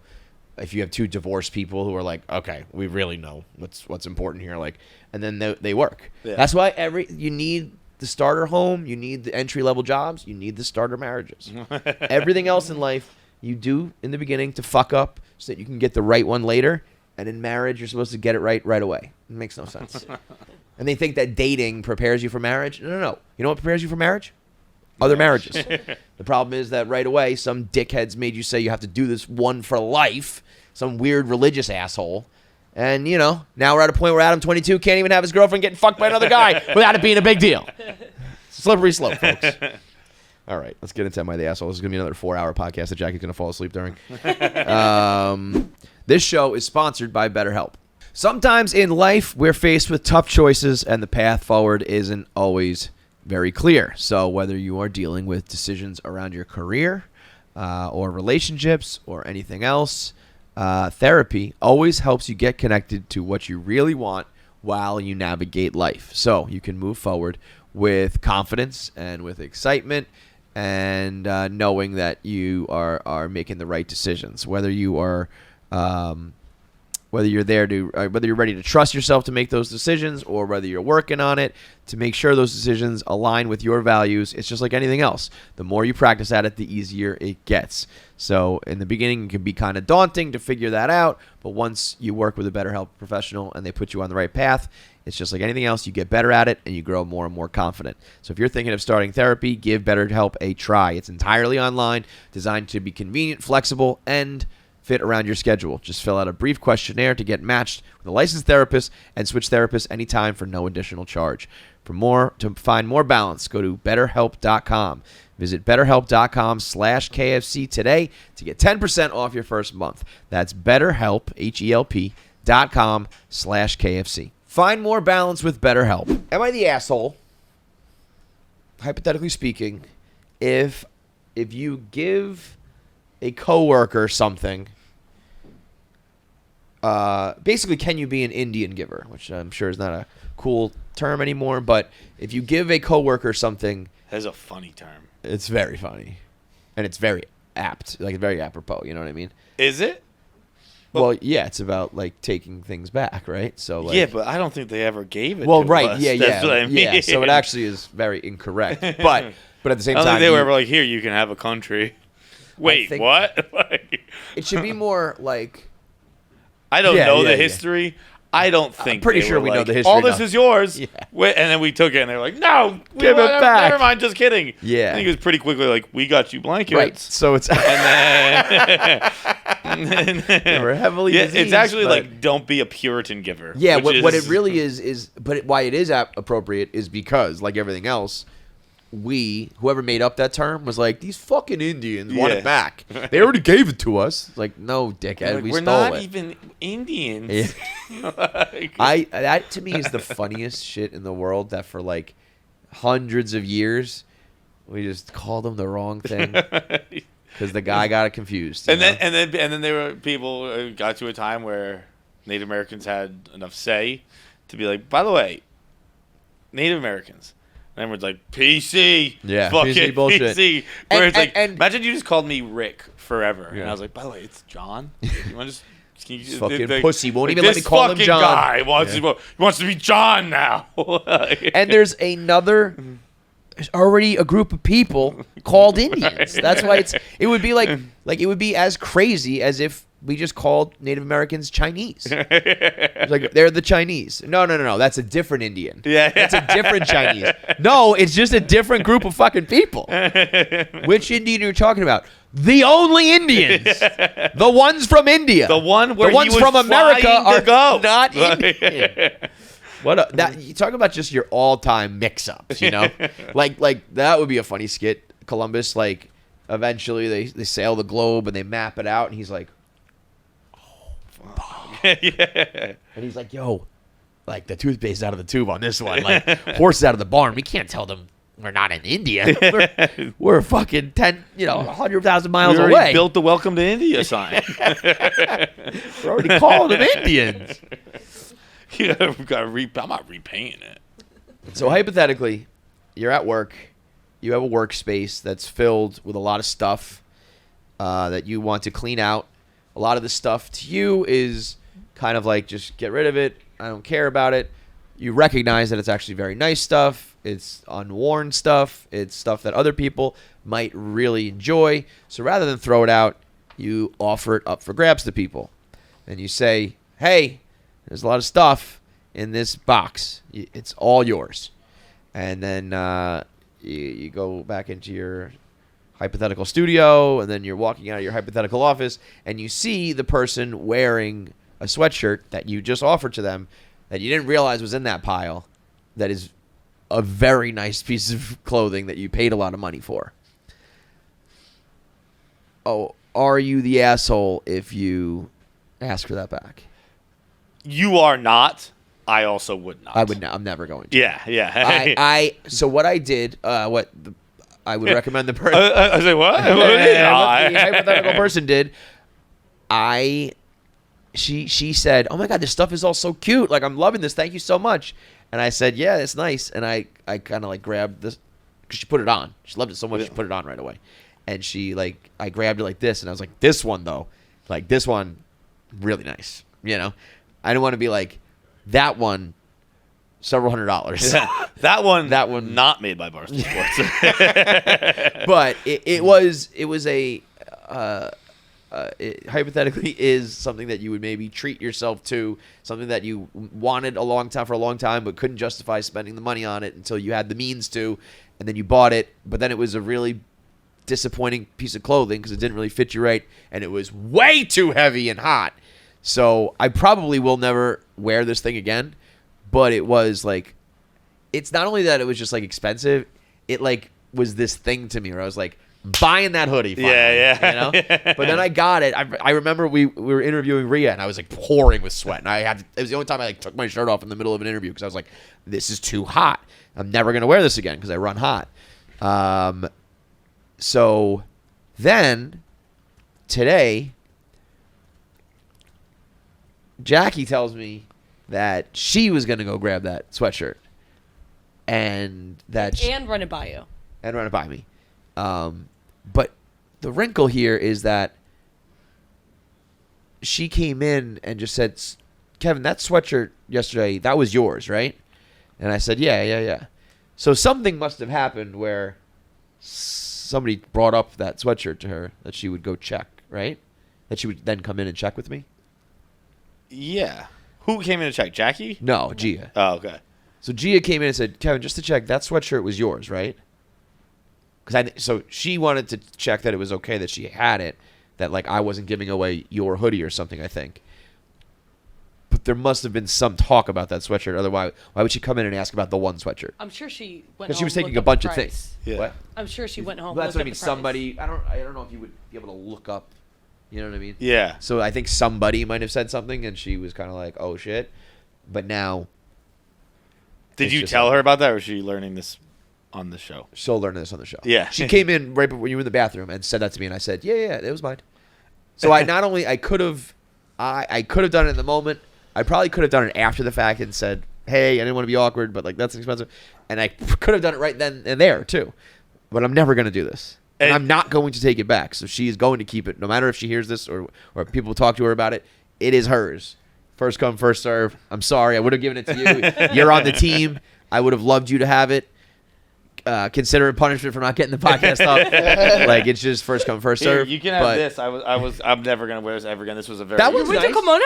Yeah. Wait, that's a pretty important garment too. Yeah. You can. This is all stuff that I was supposed to be mine, or is mine. That is like nicer stuff, and I'm not gonna wear this again. So. I'll take your winter kimono. Thank you. I mean, I would take the winter kimono. You wait. You know what's funny? That's about as heavy as my sweatshirt. Yeah, I can't right. wear It's it. way too hot, and that is you awesome. get. But like I don't you know get like cold what in the- outfit I would wear this with. So if you want the winter kimono, I can't wear his. You know what I mean? No, it's yours. thank you. Pabs, do you want So the winter everybody- kimono? No, it's all you, Jack. Everybody wins. It is dope inside. I forgot how cool it is inside. Are you very sure you cool don't want button. it? Yeah, no, I'm not wearing it again. But Thank you.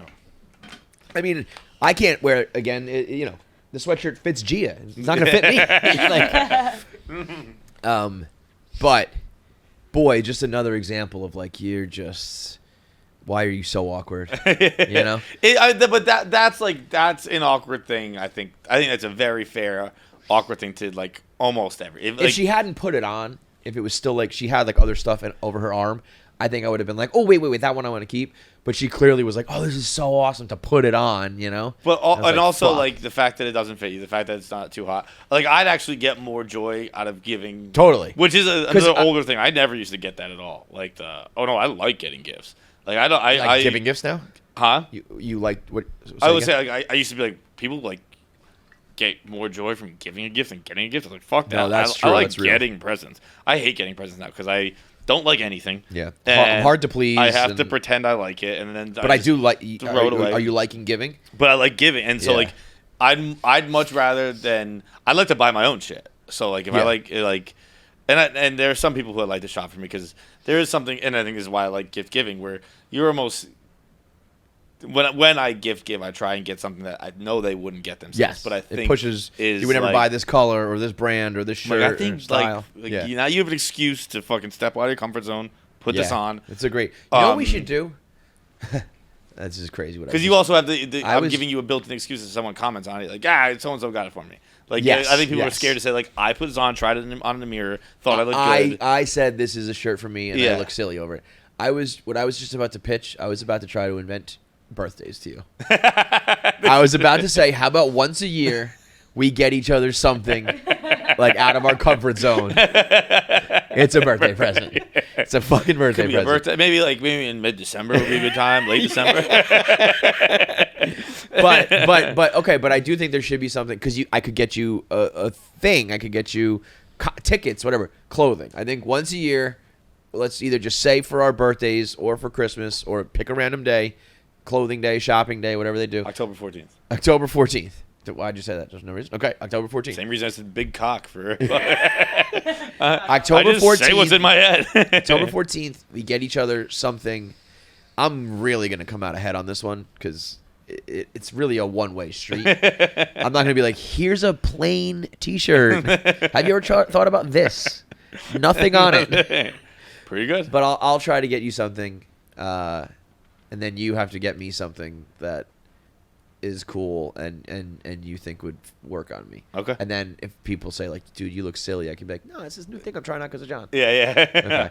October 14th. I don't know what I'm gonna get you. This is really hard, but I'll figure something out. But yeah, like so, like I like with someone if someone saw something I have, and that's why I gave that to Jackie because she would wear it a lot, and I thought it was cool. That she Well, thinks it's I cool. mean, the mere fact that this hoodie that I it was my Wayne's World guitar in the window. Like I wanted it so bad, it was sitting in my pile here. Right. Because I never wore it, so it's one of those things. Also, it's like even if I said I want it back, it's like you clearly are never gonna wear this, and I hope she wears it all the time. And Yeah. people are like, that's a fucking awesome hoodie, but it is a funny situation. I was like, Yeah. "Oh." Damn. When I saw that, I was like, Like, even if that was like my favorite thing, something I wore all the time, I'd never. never ask for it back. It's a patchwork thing, so it's made of different materials. And from a distance, she had some of the other clothes over her shoulders, and I could only see from a certain angle. And just this part, I could see like it was like a woven blanket sort. And I was like, that looks a lot like that. Oh, yep, okay. There it is.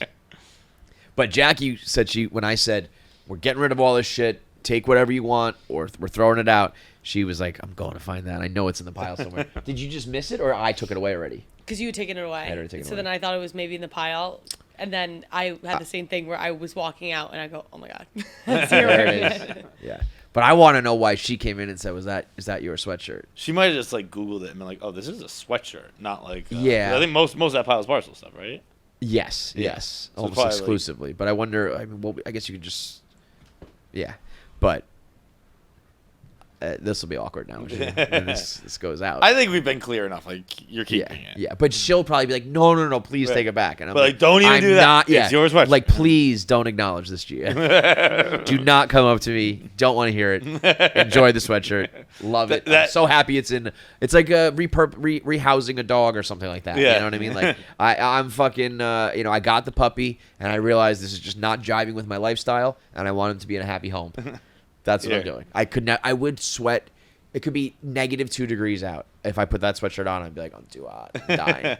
It's a comically heavy sweatshirt.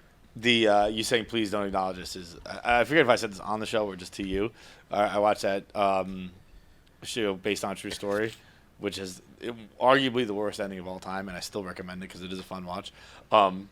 Which I think is a testament to the show. It actually has like probably some of my more original shows, like new shows, laugh out loud moments in TV this year.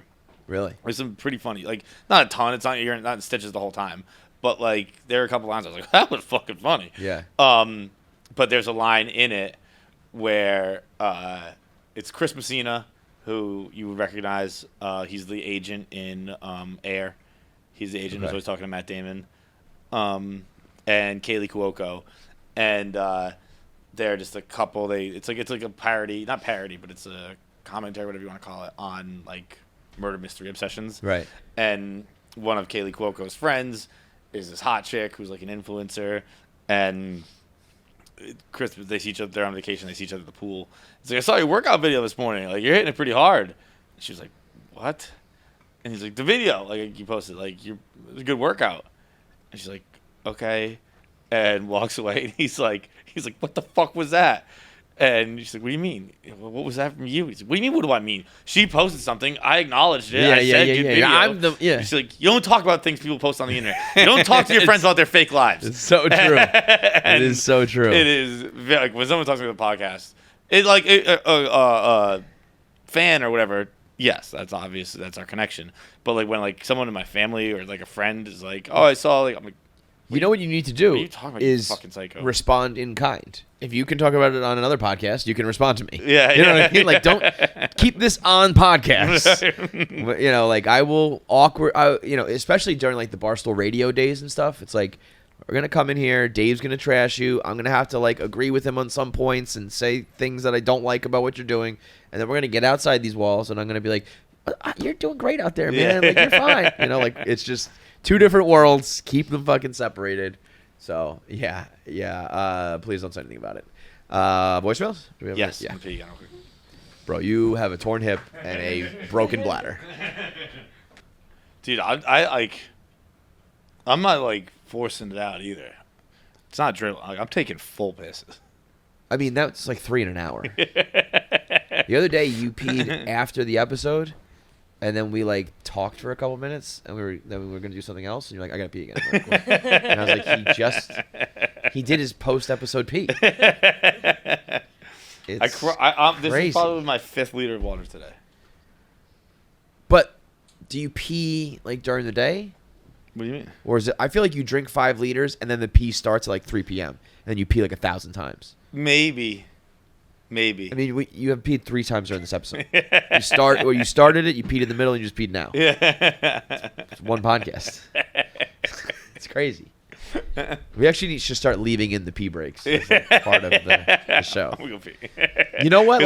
Going forward, when John has a pee break, I will talk about another topic, and they'll be called like pee break topics. It'll be something that like John wouldn't want to talk about or doesn't know about or something like that. I'll always have them on deck because I'll have about 3 or 4 of them in an episode. Like we'll talk about aliens, and conspiracy theories, and here's my med segment, some shit like that.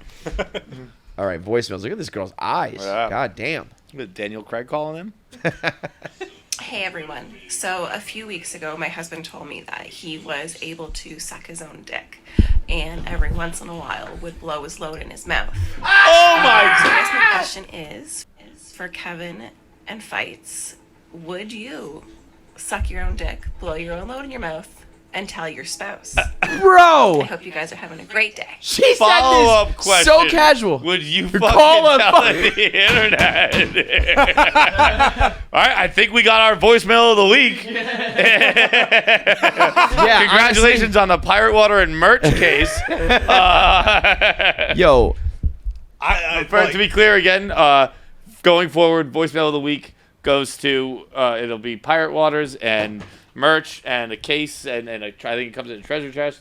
Call in with those. Start you are the next winner. week. Yeah, you are the winner this week. She said that so casually. Yeah. I was not ready for that. Decidedly, out of A, B, C, and D being the person to then call into a show and put her husband on blast, I think the calling in is the craziest thing of all. I think not in your mouth. No, Yeah. no. Listen, everything else is weird sexual pleasure stuff, And everything Doing else it, has been done. That's never been done. That's First never time. been done. Kevin Smith was the previous craziest about admitting it about yourself on our show. You putting your husband on blast for it is the new craziest move. I hope he likes Pirate Water because he's gonna need something to rebound on this. This has been in a couple things recently. I mean, this has been talked about forever, but I feel like just recently I heard it on a couple other shows, and I've seen it references in a couple other movies and TV shows. That should start being how we do like calendar years. Like they'll be longer. They'll probably be like 3 years. But it's like, oh, is that on the internet again? Yeah, It's been it's about a that year. time again. Yeah. Yeah, it's like how other planets, like a year lasts like 565 Right, days on this right. planet. Yeah, Earth now has internet years. Yeah. It's like, did that guy fuck a pool raft again? Yeah. Turn the calendar. To answer the question, I think we've kind of talked about it before. I think I would be curious. Well, I think I'd probably do it once. Here's the thing. Much like we just discussed, in the past, I don't know if I ever said it with my chest. If I could suck my dick, I would suck my own dick. Yeah. I would probably try it once. I would probably do it a lot. But just like I'm not even jerking off or watching porn as much anymore. I'm certainly not going to be throwing my legs over my head, bending my body down. Like, it's just not. I think as Kevin James says, it's a lot more sucking a dick than getting a dick sucked. Yes. Now, I am pretty sure I wouldn't come in my own mouth. Yeah. But here's the thing. Much like with girls, sometimes I'm like, I think it would be easier to just like swallow it and be done with it. If you're not coming in your own mouth, what are you doing? You're probably gonna end up like it's gonna go everywhere. Yeah, you probably just unless suck- you stop well ahead of time, unfold yourself, and just finish by jerking off. In which case, what's the fucking point? Right. If you're gonna wait to the last minute and like pull out, you're coming all over your face. You got a towel sitting next to you here. You just maybe that's what you do. Just put it into the pair of boxers.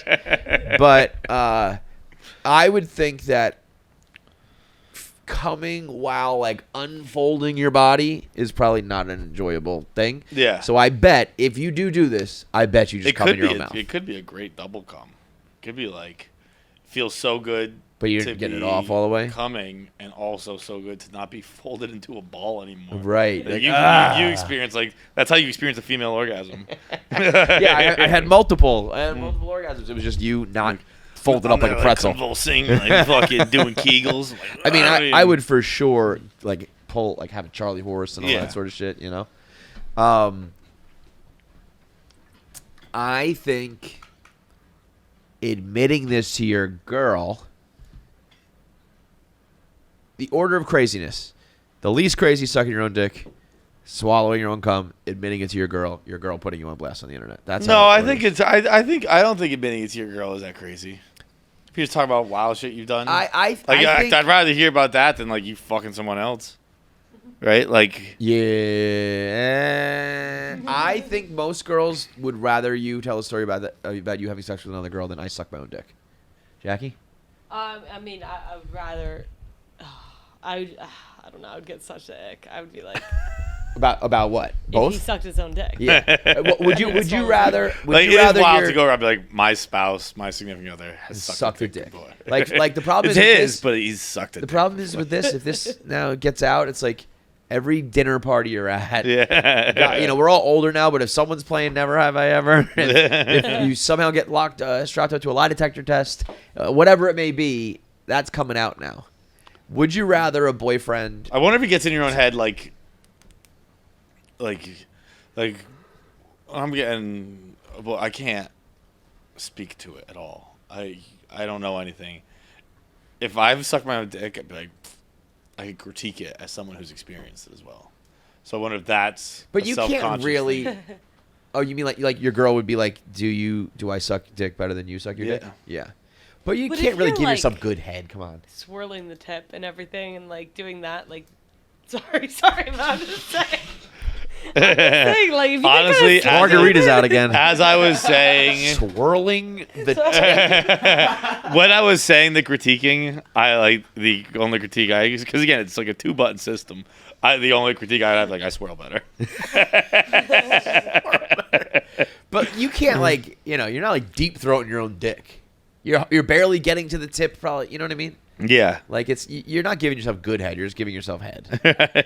Put it this way: if you, a girl or guy, not attached to a dick can't suck it better than the person attached to a dick, you suck at giving head. Yeah. You give really bad head. I promise you scratch my back better than I scratch my back.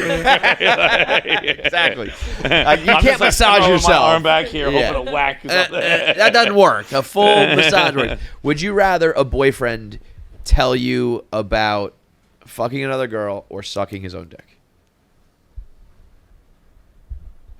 If he's not funny about sucking his own dick, and like if he can't be funny about that, and like let me Laugh like, about it? tell people, Yeah. then I'd rather him. Wait, you would tell people? Oh, I tell them. I would have to. Like the second I get a drink in me, I'd be like, you guys. Wait. No, you. If No, I he probably- I don't said know. I don't you know. would, I don't think you would. That's a pretty big violation. I disagree. 'Cause, I mean, 'cause I guess Would you tell regular embarrassing details about your sex life to people? you tell them funny stuff happens. But if it was at the risk of them being embarrassed, you wouldn't. No, but I would only tell. I mean, again, I can only speak to. I mean, like I would only tell it as it's funny. Like, I know. I but would be like, babe, I have a know. confession. Yeah, Like, of course. But I'm just saying, when it comes to guys liking any sort of gay shit, there's still like a stigma and it's weird.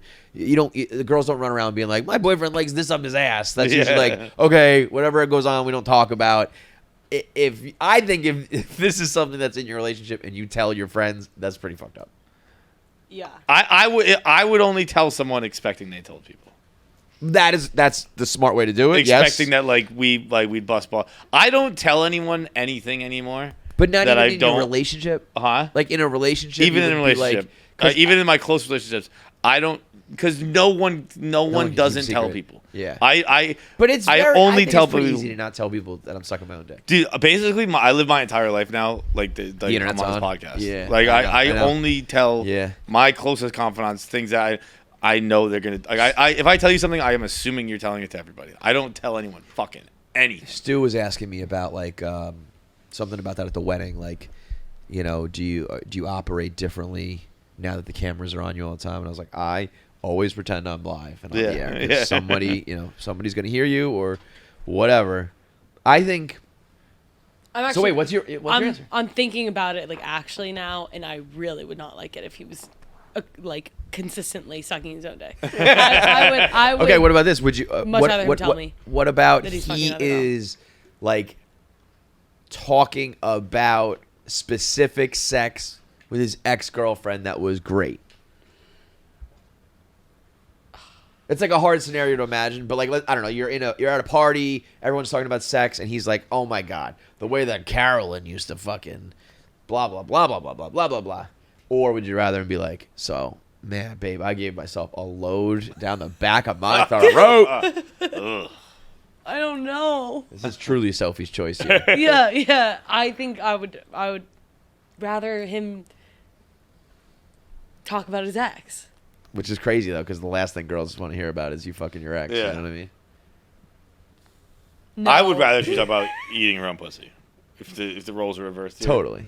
Like, But that it doesn't work that way. Yeah. A girl eating her own pussy, first of all, would be wildly impressive. I mean, that extra, 6 inches well, is they're a down huge a rib, difference. right? They're down a rib, but are women they're actually down a rib? I don't think so. No, I think that's a myth. that's just the Bible. I think so, yeah. But also they're down that like several inches. That makes a big difference. Yeah. But man, is that crazy to just casually, bright-eyed and bushy-tailed tell the boys on the podcast about it? Huh? No. Yeah, he was saying the same. It was the same. So I would probably try it. I probably would, finish the job at least once to see how it goes. And then I think, like anything else I'm experiencing now, I would be like, I'm not doing it anymore. It's Yeah, just too much I of a mean, it's hassle. like jerking off standing up. It's like, why am I gonna do that? Like, it's just It's a little different. It's a little like, different than that. It's like it's like It's a lot different than that. what you were talking about with. I'll be honest, jerking off stand-up's not that crazy. but it's just like it's just an easier way to do it. Standing up or laying down? Laying down. It's just like I don't know. Why Sometimes, am like I you're gonna- like when you put your dick on the granite, on the Yeah, marble. That's just good, clean fun. But like, yeah, sometimes it's in the sink. It's standing up, It's not that crazy. It's not crazy. It's just like It's not preferred. it's not. But preferred. I think those are two very different gaps than like sucking your own dick. Yeah, I guess you're right. Dude, I did not see that coming. It's not a topic we obviously have not broached before. We've talked about it many times, but boy, I did not see that girl like smiling and her nice blue eyes being like, my husband sucks his dick and swallows his cum. Woo! Coming in hot. Hey guys, so this is something that happened to me recently. I was at an event where I was forced to take a poop in a porta potty in the morning. A business decision had to be made. I manned up and I did it. It was also a sizable poop, not to be gross, but it just was. I was top dog in that porta potty for the day, no close seconds. And so when I came back later in the day to go number one, I made misty eye contact with that same porta potty that I had recently and respectfully destroyed. And I said, home field advantage, say less, bro. And that's exactly what I got, it was fascinating. I walked in and I felt an aura of welcoming. The entire experience was markedly more palatable. And it was almost as if because nobody was going to do more damage to my nose than I was, no damage was done. It was really interesting, and I'd even go as far as to say I felt comfortable in there. Yeah, I Put get me in this. cuffs, bro. I'll say it. Anywho, is that like valid or no? Totally. Have you experienced This that? makes I would perfect imagine sense. not, but thoughts? This is like smelling your Thank own you. farts. You're fine with it. I agree. I'm also so glad that that woman whose name escapes me, that she called in this week and won, because Glenn's gonna win so many cases times. of pirate water. So many times. That We it's got- a great voicemail. We got to get an Great. age on Glenn. He might be getting merch. We might need to like you know, like Jerry West is called like the logo. Yeah, you yeah. know, like we need like the Glenn, like when we put out like a voicemails, we need to like put out a logo with a G on it or something. You know, like his delivery is so awesome, and I love that. You know what Glenn does? Glenn is like Joey Chestnut. I said this on the rundown. We're talking about Joey Chestnut's an American hero. Joey Chestnut, he just shows up on the 4th of July. He does his thing. That's it. Yeah. He doesn't try to parlay it into a fucking book deal in a movie series, and he's not on ESPN being an announcer and all that shit. He's just like, this is what I do. Glenn, at least so far, he's just like, I do a voicemail every couple weeks. Everybody loves it. I'm not going to overplay my hand and try to be like, yo, give me my own podcast or whatever. He's just, his delivery is on point. His timing, his frequency, all of it's on point. But I think this makes sense. It's wildly disgusting. It's super bizarre. But if you were to take over that porta potty, and then you go in there and you know that like what you're smelling and feeling is you, it would be okay, I think. I Also considering like there's probably not many other people doing that in the porta potty that day. You gotta be pretty fucking crazy to take a shit in a porta potty in the morning. in the morning. Like you gotta be super desperate, or you're just like a sick pup who wanted to do it. Because it's like, why you really couldn't hold it to get somewhere else? Like it was that big of an emergency? That's not happening that frequently. No. So he probably had like one of the only ones in there. God, porta potties are just gross. Porta potties are. What do they do? Okay, let's say a festival ends Sunday night. The festival's over. They had all those porta potties. What do they do? Suck the shit out. They put like a tube in like the top, in the back, In the whatever, back. and you suck it into like a tanker or something, Yeah. and then that goes to like this like a sewage plant. Yeah. And then do they ever clean the thing, the porta Yeah. potty? So, but that's what like then. Oh, so then they take an empty porta potty, and they bring it to a warehouse and like blast it with a hose. I guess. I don't know. Because like you're never really gonna. It's forever unclean. It's forever unclean. Like, I would love to know that. Dirty Jobs, Mike Rowe. What? I would venture to guess he's done that. Yeah, like what? If you're in the porta potty industry, how does it work? Because I've seen one of the craziest things I've seen was one of the like a street like a corner hot dog food vendor guy walking his cart into there's like a parking lot in of all the things. where they put them all, you know. Yeah. And people always tell you like you see the rats and shit that go in there at night, so it's like don't ever eat that food because they're disgusting. But it's like, oh yeah, those things come and go. They're not just like on the corner magically. So I would love to know how that works. But yeah, I think this all makes sense. I think it all makes sense. I think I've said this before. I've had sex on porta potty. It's arguably the most violent thing I've ever done. Yeah, that's one of those things like your dick can catch an STD from the air. That's how gross it is. And as a girl, like that air like gets inside your pussy. It was porta potty air, porta potty pussy is gross. I mean, I imagine it happens a lot. Totally. At festivals. I would actually imagine that more. Do you think there's more shitting or sex going on in porta potty? Sex. I would think sex too. I would think sex. Did you say shit, Nick? Yeah. He said that so confidently. Like, Fuck you, Nick. There's no shit way. in every porta potty. There's sex in every porta potty. I guess there actually is like, an alarming amount of shit in porta potties. Yeah. Where it's like piles of it. And I'm like, how many people could have shit in this? Yeah. Like I would expect there to be like one. Right. I guess logically. You're a fucking animal if you like, shit in you a porta see potty. the piles You're of just shit. like a little bit horny if you fucking one. Yeah. I would not judge you at for music fucking festivals. Like you're gonna go do it and there do coke. Might as well fuck. Yeah, and you're not gonna shit. Like you're gonna go do a drug that makes you so horny you'll fuck anything. You're probably going in there with a woman to do it. Yeah. We're right here. Let's just get it over with. 3 or 4 birds with one stone. It's a quick leap from let's do a line to let's fuck. Yeah. Was that a Preakness? Preakness. Yeah. How long did it last?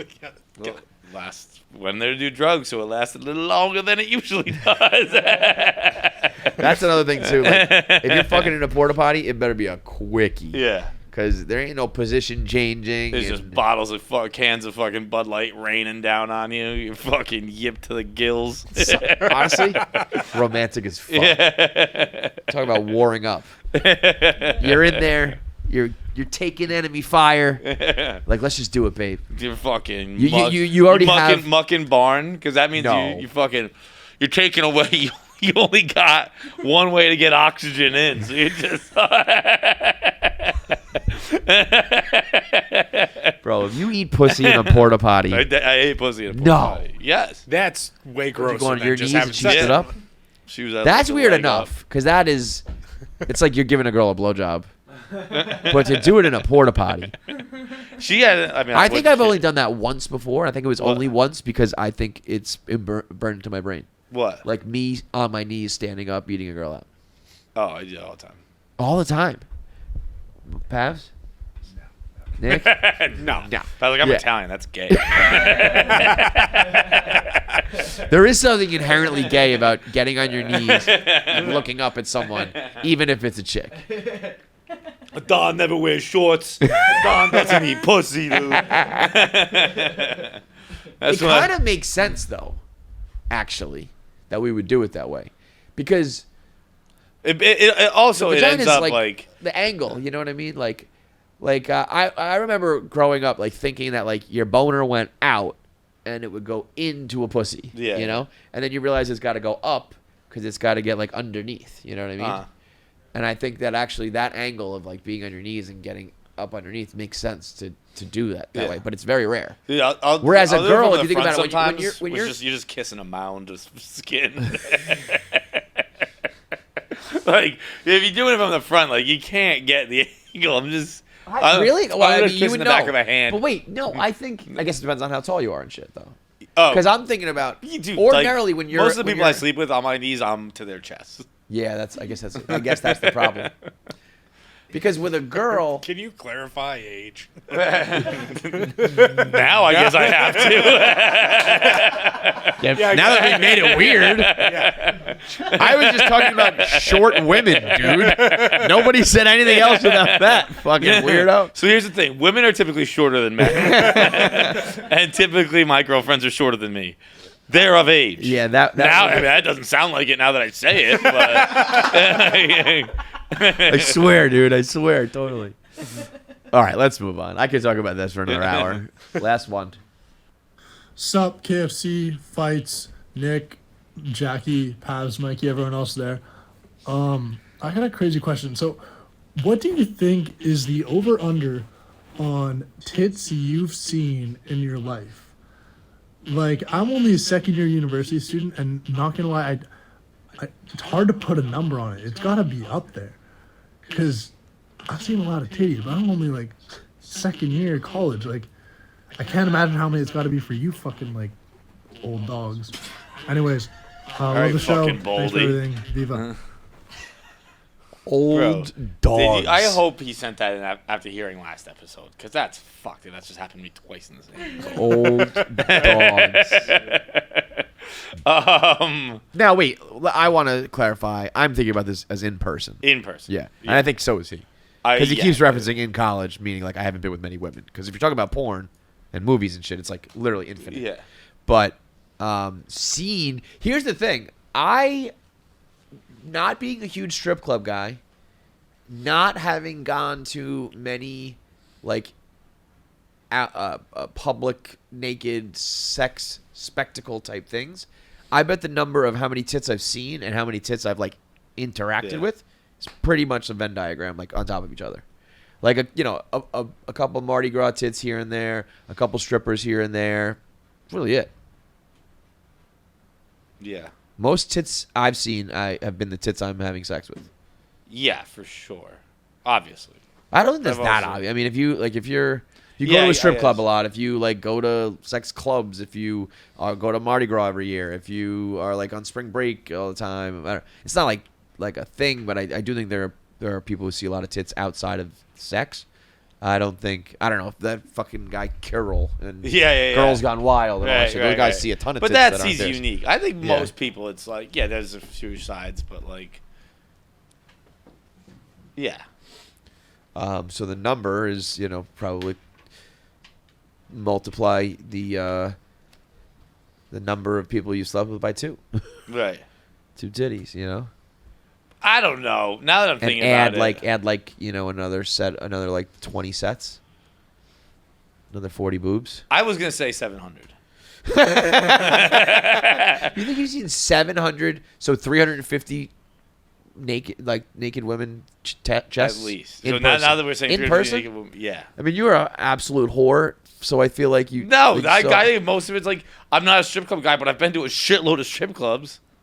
I think now that you say 350, now they cut it in half. I think it's more than that. I think it's probably how many strippers? Boobs. How many strippers do you think you see in a night at a strip club?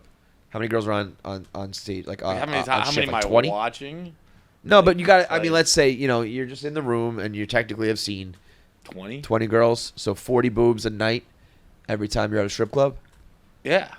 I'm not a strip club guy, but again, I've been to 100 strip clubs probably. I don't think I've been to that many strip clubs. I think I would probably put it at like 25.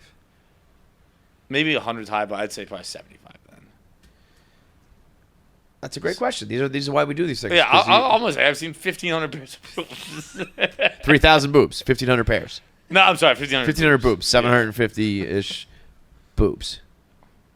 2,000 boobs. I've seen 2,000 boobs. Whether say boobs is so funny. I've seen their boobs. And that's it. And I'm kind of there. I've seen 2,000 pairs of boobs. Not a nipple more, not a nipple less. 2,500 boobs, probably. This actually, I never would have thought of this, but now that we're doing this, I want to know the answer so bad. This might be my answer to the internet answer. If I could have one stat, because imagine we get up to the pearly gates. Let's say we have our murder-suicide pact, like we are gonna do one day, and we get up to the pearly gates, me and you at the same time. We're like, all right, the over/under set at 2,500. Tell us the answer, St. Peter, And he give like that moment of where he's like, it would be like in the dozen when you're like, we both hold up the answer, and one guy has like, my answer's like 210, and your answer's like 3,000. He's like, the answer is 4,000. You're like, I knew it. I knew I was closer. And one clit. Now, flip this. I would imagine 99.9% of the dicks you see are the dicks you're interacting with. How many girls are not seeing many dicks? 2,500 dicks over here. Oh, yeah. Girls. Let me say this like girls. Better question. Have you seen more boobs or dicks? Boobs. But if you double the dicks. How many balls? Have you seen more balls or boobs? We're talking equal? It would be very funny if they're equal and you don't have sex with men. They're definitely close. I mean, I started showering with guys when I was probably 9, 10. Specify the ages. Like, so I started showering with my hockey teams when I was probably 10. There's 15 guys on a team? 20 guys on a team? Not everyone showered, so let's say 10 to 12 showers. Let's just call it 10 to make it easy. Okay. So 10 guys. Let's say 20 balls a shower. But for a year. But that's it's it. mostly that. Yeah. So but like hockey, like I played probably like 3 some leagues. years I played for 3 teams. Yeah. Okay, so let's say 60 balls a year in hockey. Okay, and that's until I was 60, 120, 180, 250, 210, 240. Let's do the multiplication. Okay. How many years? How much you hand them out? Yeah. 60 balls. So until I was 14. At 14, I got to high school, right? So let's say it's younger then. So let's say I started when I was 8. So 8 to 14. That's 6 years of 60. 360. Okay, balls. And then high school you start. Also, there were joint showers sometimes, where like the other team would shower too. So double that. But that's not. It wasn't always. That wasn't. So let's double it, but half of that. Okay. So we'll do one. Let's say 180. So 360 plus 180. Okay, and then high school you start their new sports. Football we shower together, hockey. So yeah, I think baseball. you're pushing together. Like over 1,000. I'd say about 1,000 dicks, 1,000 balls, about 500 dicks in person. Yeah. But the only places you've seen dicks and balls. So you're peeking every now and then at the urinal. Yeah, that's a rarity. But that's only. But you think about the amount of times you've peeked. It's probably another 100. It's not even a peek. It's more like it invades my space. But another 100 like, your whole life? Like I just see like a hand come out. I'm like, Jesus Christ, his hand's still squeezing. Yeah. So I'm just trying to think of the other places you might see a rogue pair of balls in person. There's not many, right? That's rare. So Yeah. so guys are going to see way more dicks and balls than girls unless you are an absolute hoe. Yeah. But if you're a regular girl hooking up with a regular amount of dudes, the dicks and balls you've seen are exclusively the ones that you've made come. Yeah, or they've been assaulted by. I didn't mean a rape. I meant a flashing to make that clear. I think that makes it a little more PG-13. Or rape. But also rape. Yeah. We took a hard left on that one. Yeah, no, rape does fit in. Fits the bill. But I meant just the flash. Imagine the girls are playing this game. They're like, well, I fucked this many guys in college. I was raped by 2. I had about 10 or 12 flashers. I've seen 100 balls. 90 consensual, 100 including the rapes. God damn it. We're including rapes? My number just shot up. You know what, man? Like, imagine you're like, I've only seen 3 penises. Like, oh wow! Like, oh, you're including rapes? 107. That's what my pussies is like.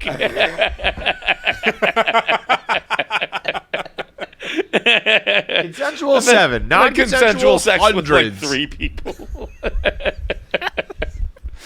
If you want like the sex I wanted to have, I think we've said it's like 3 people.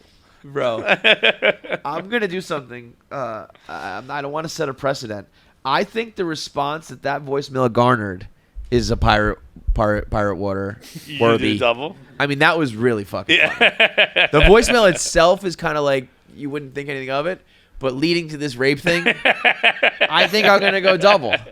You got a little. It's like drop a little paprika on the French fries. You're like, whoa, this man is good. Yeah, rape is the paprika of conversation.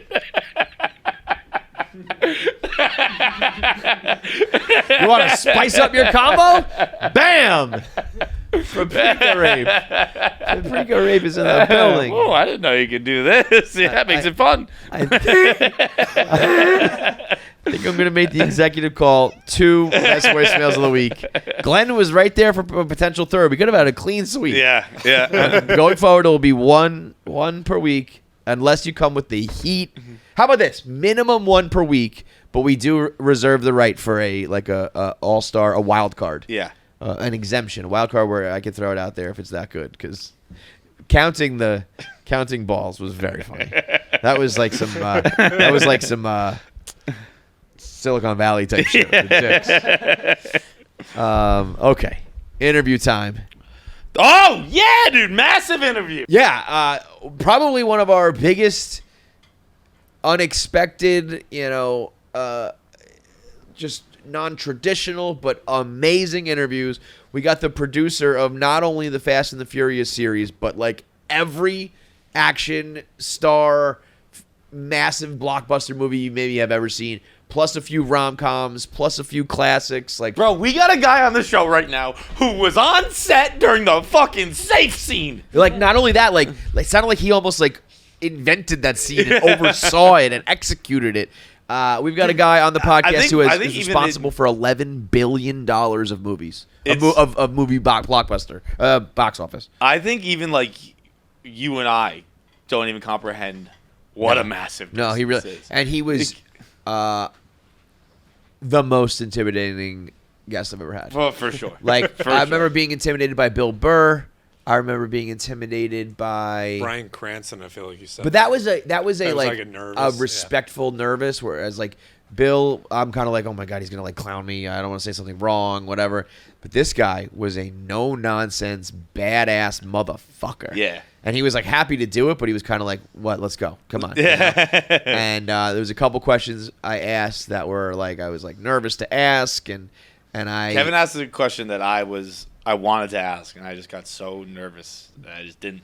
The second the interview ended, I texted Kevin. I was like, "Thank you for asking." The final 5 minutes of the interview, I do not know what he said because the whole time I was sitting there in my head going, "Do it, come on, you can do it, you can do it, you can do it." I was mustering up the courage to ask him this question. It's Paul Walker related, and it could have gone one way or the other. Actually, I will say, if you listen when you hear it at the end, I kind of pussy it, and I give an out in case.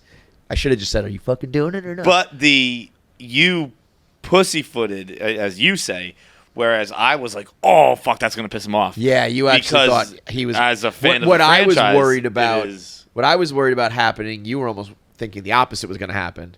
So the way that I mitigated it, you thought was gonna make him mad. Yeah, yeah. It's an interesting dynamic at the end there, but just like a no-nonsense motherfucker who was just like, here's how it is, here's how we do movies, here's how we make money, fuck you. I would love to have Neal on. I think he had a good time. Yeah. I don't think he's regularly does podcasts. I don't think he's going to be like, I'm regularly doing podcasts. I'd like to have Neal on a lot because look up Neal. I'd like to have like this in a clip or a graphic or something like that. Look up the fucking movies the resume Neal Moritz has made. You can scroll. There isn't a miss. Days. We say on the show, and he starts right away. It's like Volcano, I think, first one, 97. He did even earlier than that because one of his first movies was Juice with Tupac, which is like a hip hop classic. Like him and like Pac was kind of like emerging as a acting star, and then from there it's like boom, Volcano and like a summer blockbuster every year from there on out. Every movie Neal Moritz made is my favorite movie. It really is. It really is. They're all just incredible. It's crazy. But also really gives a lot of credibility to like what I was actually most concerned about in the interview was like, it kind of started out being like, these movies are just fucking crazy, right? And it's kind of like, no. Like there's a science to it. Yeah. There's an art to it. Yes, we kind of get crazy, but we don't get too crazy. Here's some of the things I don't like when we get crazy about it. Me and Neal, I say this to him, I say this in the interview, we'll stop saying things we're saying in the interview, but like, he and I see the Fast franchise the same way. Yeah. Where his things where like I don't want to criticize like it's not even a criticism, but it's just like a preference of an observation. Where like I did think they went a little heavy on family in like Fast 10. They like said it a little too often. But I did think the space was a little ridiculous because there is more about like it's like almost like the unspoken don't say like it was about family, right? Like you don't have to keep saying it's about family. Like the reason that became a joke is because it was not a joke. Cause like I think he kind of thought like we were being funny. Like that's what I mean. I love these movies. Right. I love these movies. He has a little bit of a guard up to be like. He's like, I know you guys did your counting. Like I was doing it because like I think it's awesome. Like, I wasn't doing it to make a joke of it. Like I think it's awesome, and I think it's awesome that it's about family. I also do think that they said it a little too many times in like Fast 10 or I forget one of them where the family was a little over the top. Yeah. I counted the car accidents because I think it's fucking awesome. Like, I wasn't counting it to be like, this is ridiculous. Like, I think it's fucking sick. It's great. I have a good time doing it. And I think he got that, but like I think he also kind of came in like these guys are kind of joking, but like I think he became clear. I was like, are you laughing with me, laughing at me? No, I'm in. It's very good. He's the man. He's awesome. As I was saying, sorry. I hope to have him back again because there's like. He's the fast producer, but he's the producer of a million other things. I'd love talking about all his stuff. Like we didn't have time. Just scrolling. Like I'm like quickly scrolling through. I know what you did last summer. Cruel Intentions. SWAT. Yeah. Fucking. He's doing TV shows that he has on. But I didn't realize he was producing the TV show. Yeah. I knew he did SWAT with Colin Farrell. Right. I didn't realize he's doing it with Shamar Moore too. Yeah. But truly unbelievable. Though. It's Sonic. He's doing Sonic. Yeah, Sonic. And also such a baller. Just did not even consider putting the camera on his face. Yeah. we talked to like the top of his head and like this right here the whole time. It was I was saying to Kevin where it was almost like in The Office when Michael Scott's only it's just a person who knows it, where it's like this is how you can control the room. When Michael Scott's like looking up on like how to do negotiations, like Neal is just like I know how, like I was trying to jump through the computer screen. I was just like, to get in frame with him. Like this is your fucking thing, man. Like this is not we are not the host. You are the host who's getting asked questions. Yeah, for sure. So if you ever liked any blockbuster movies, also just if you ever like until this moment didn't really know the difference between a producer and a director and an executive producer and all that shit, and he kind of clears it up. And I always thought that they were the money guys, where it's just like you come up with it, I'll back it, I'll pay for it. And it's really more like you're the architect of the whole movie. So he deserves like all of the credit for these in a way. So really interesting stuff. Neal Moritz on KFC Radio. Let's get to it. When I watch these movies, which is hard for me to watch, what I see is, okay, there's the movie. I know where I was standing while that was being filmed. Right. And I know all the like Mishigosh and all the stuff that was going on at that particular time that everybody else doesn't see. So that's what I kind of flash on and think about. Do you ever enjoy any of the movies you worked on then? Because I would imagine every movie is. Yeah. I do. I'd say, look, 90% of it is great. 10% of it is just fucked up because it's just, we're dealing with a lot of people. A lot of egos. A lot of egos, but not only that, just the, whether it's weather, whether it's logistics, whether it's government regulations, whether it's studio wanting us to do something, whether it's just anything, that could be happening. I'm always, I'm surprised that my neck can still work because I'm always looking down at my watch. It's like, are we going to finish in time today? Or are we going to be able to move on to the next location that we have to be out of this location in time and we can't go back? Sometimes I know I have a release date coming up and I've got to get the movie finished. So how's that going to happen? We see the Hollywood car crash. You remember the Twisted Metal. Yeah, I look, I will say in Fast 5, the pulling of the safe out of the building and the chase through Rio, which we actually shot a lot of that in Puerto Rico. Standing on the set of that, though, while we were doing that, has got to have been one of the greatest things that any producer could have actually get to see happen, because this wasn't like VFX. This was real shit we were doing. And it was the craziest shit that I'd ever seen in all the movies I ever made, like what we actually did to the cars, to the streets, to the city. Like it was metal on metal, metal on concrete, metal on anything. I mean, it was crazy. Well, so there's your answer. John, we were talking about this the other day, right? I think the question was more, what is the most like bombastic, unrealistic, crazy, fun part of the franchise? And we were talking about the cars going through the skyscrapers and the Rock throwing torpedoes. But I think that's got to be your answer if the producer himself says the safe in Rio. That's it. Well, right I wouldn't say that was the most kind of outlandish, most craziest thing. But what it was it was the most visceral thing that, obviously we didn't jump a car from a skyscraper to a skyscraper, but we actually on the ground built, part of 2 buildings and actually did a jump, but we weren't, 100 stories up in the air. So we did parts of that were real, and then we put it into the landscape of 2 skyscrapers. So a lot of that stuff is a combination of visual effects and real. And what we've always kind of prided ourselves is trying to do this stuff as real as possible. Now, obviously, because of safety and just a lot of other reasons, we can't do some of the stuff. But when I tell you, when I was standing there on the streets of Puerto Rico and watching that happen, like I was like, "Oh my God, I can't believe I'm actually getting to do this." It was incredible. I mean, honestly, the best part of getting to make, whether it's all the Fast and Furiouses or the Jump Streets or the Sonics or the I Am Legends or just whoever, is the fact that I've really got to see the world. Whether it's during the making of the world or the publicizing of the making of the movies or the publicizing of the movies, that to me is my favorite part of the whole thing. Is like I've been everywhere and met people, from everywhere, and that to me has been the benefit of getting to do these movies. All right, big thanks for watching. If you made it through this whole episode, that means you should be subscribed. There's so many of you out there who watch and don't subscribe, so make sure you are a KFC Radio subscriber. Make sure you get all the content when it drops. Click that button now. I have 9 fingers. I'm still subscribed. It's that easy.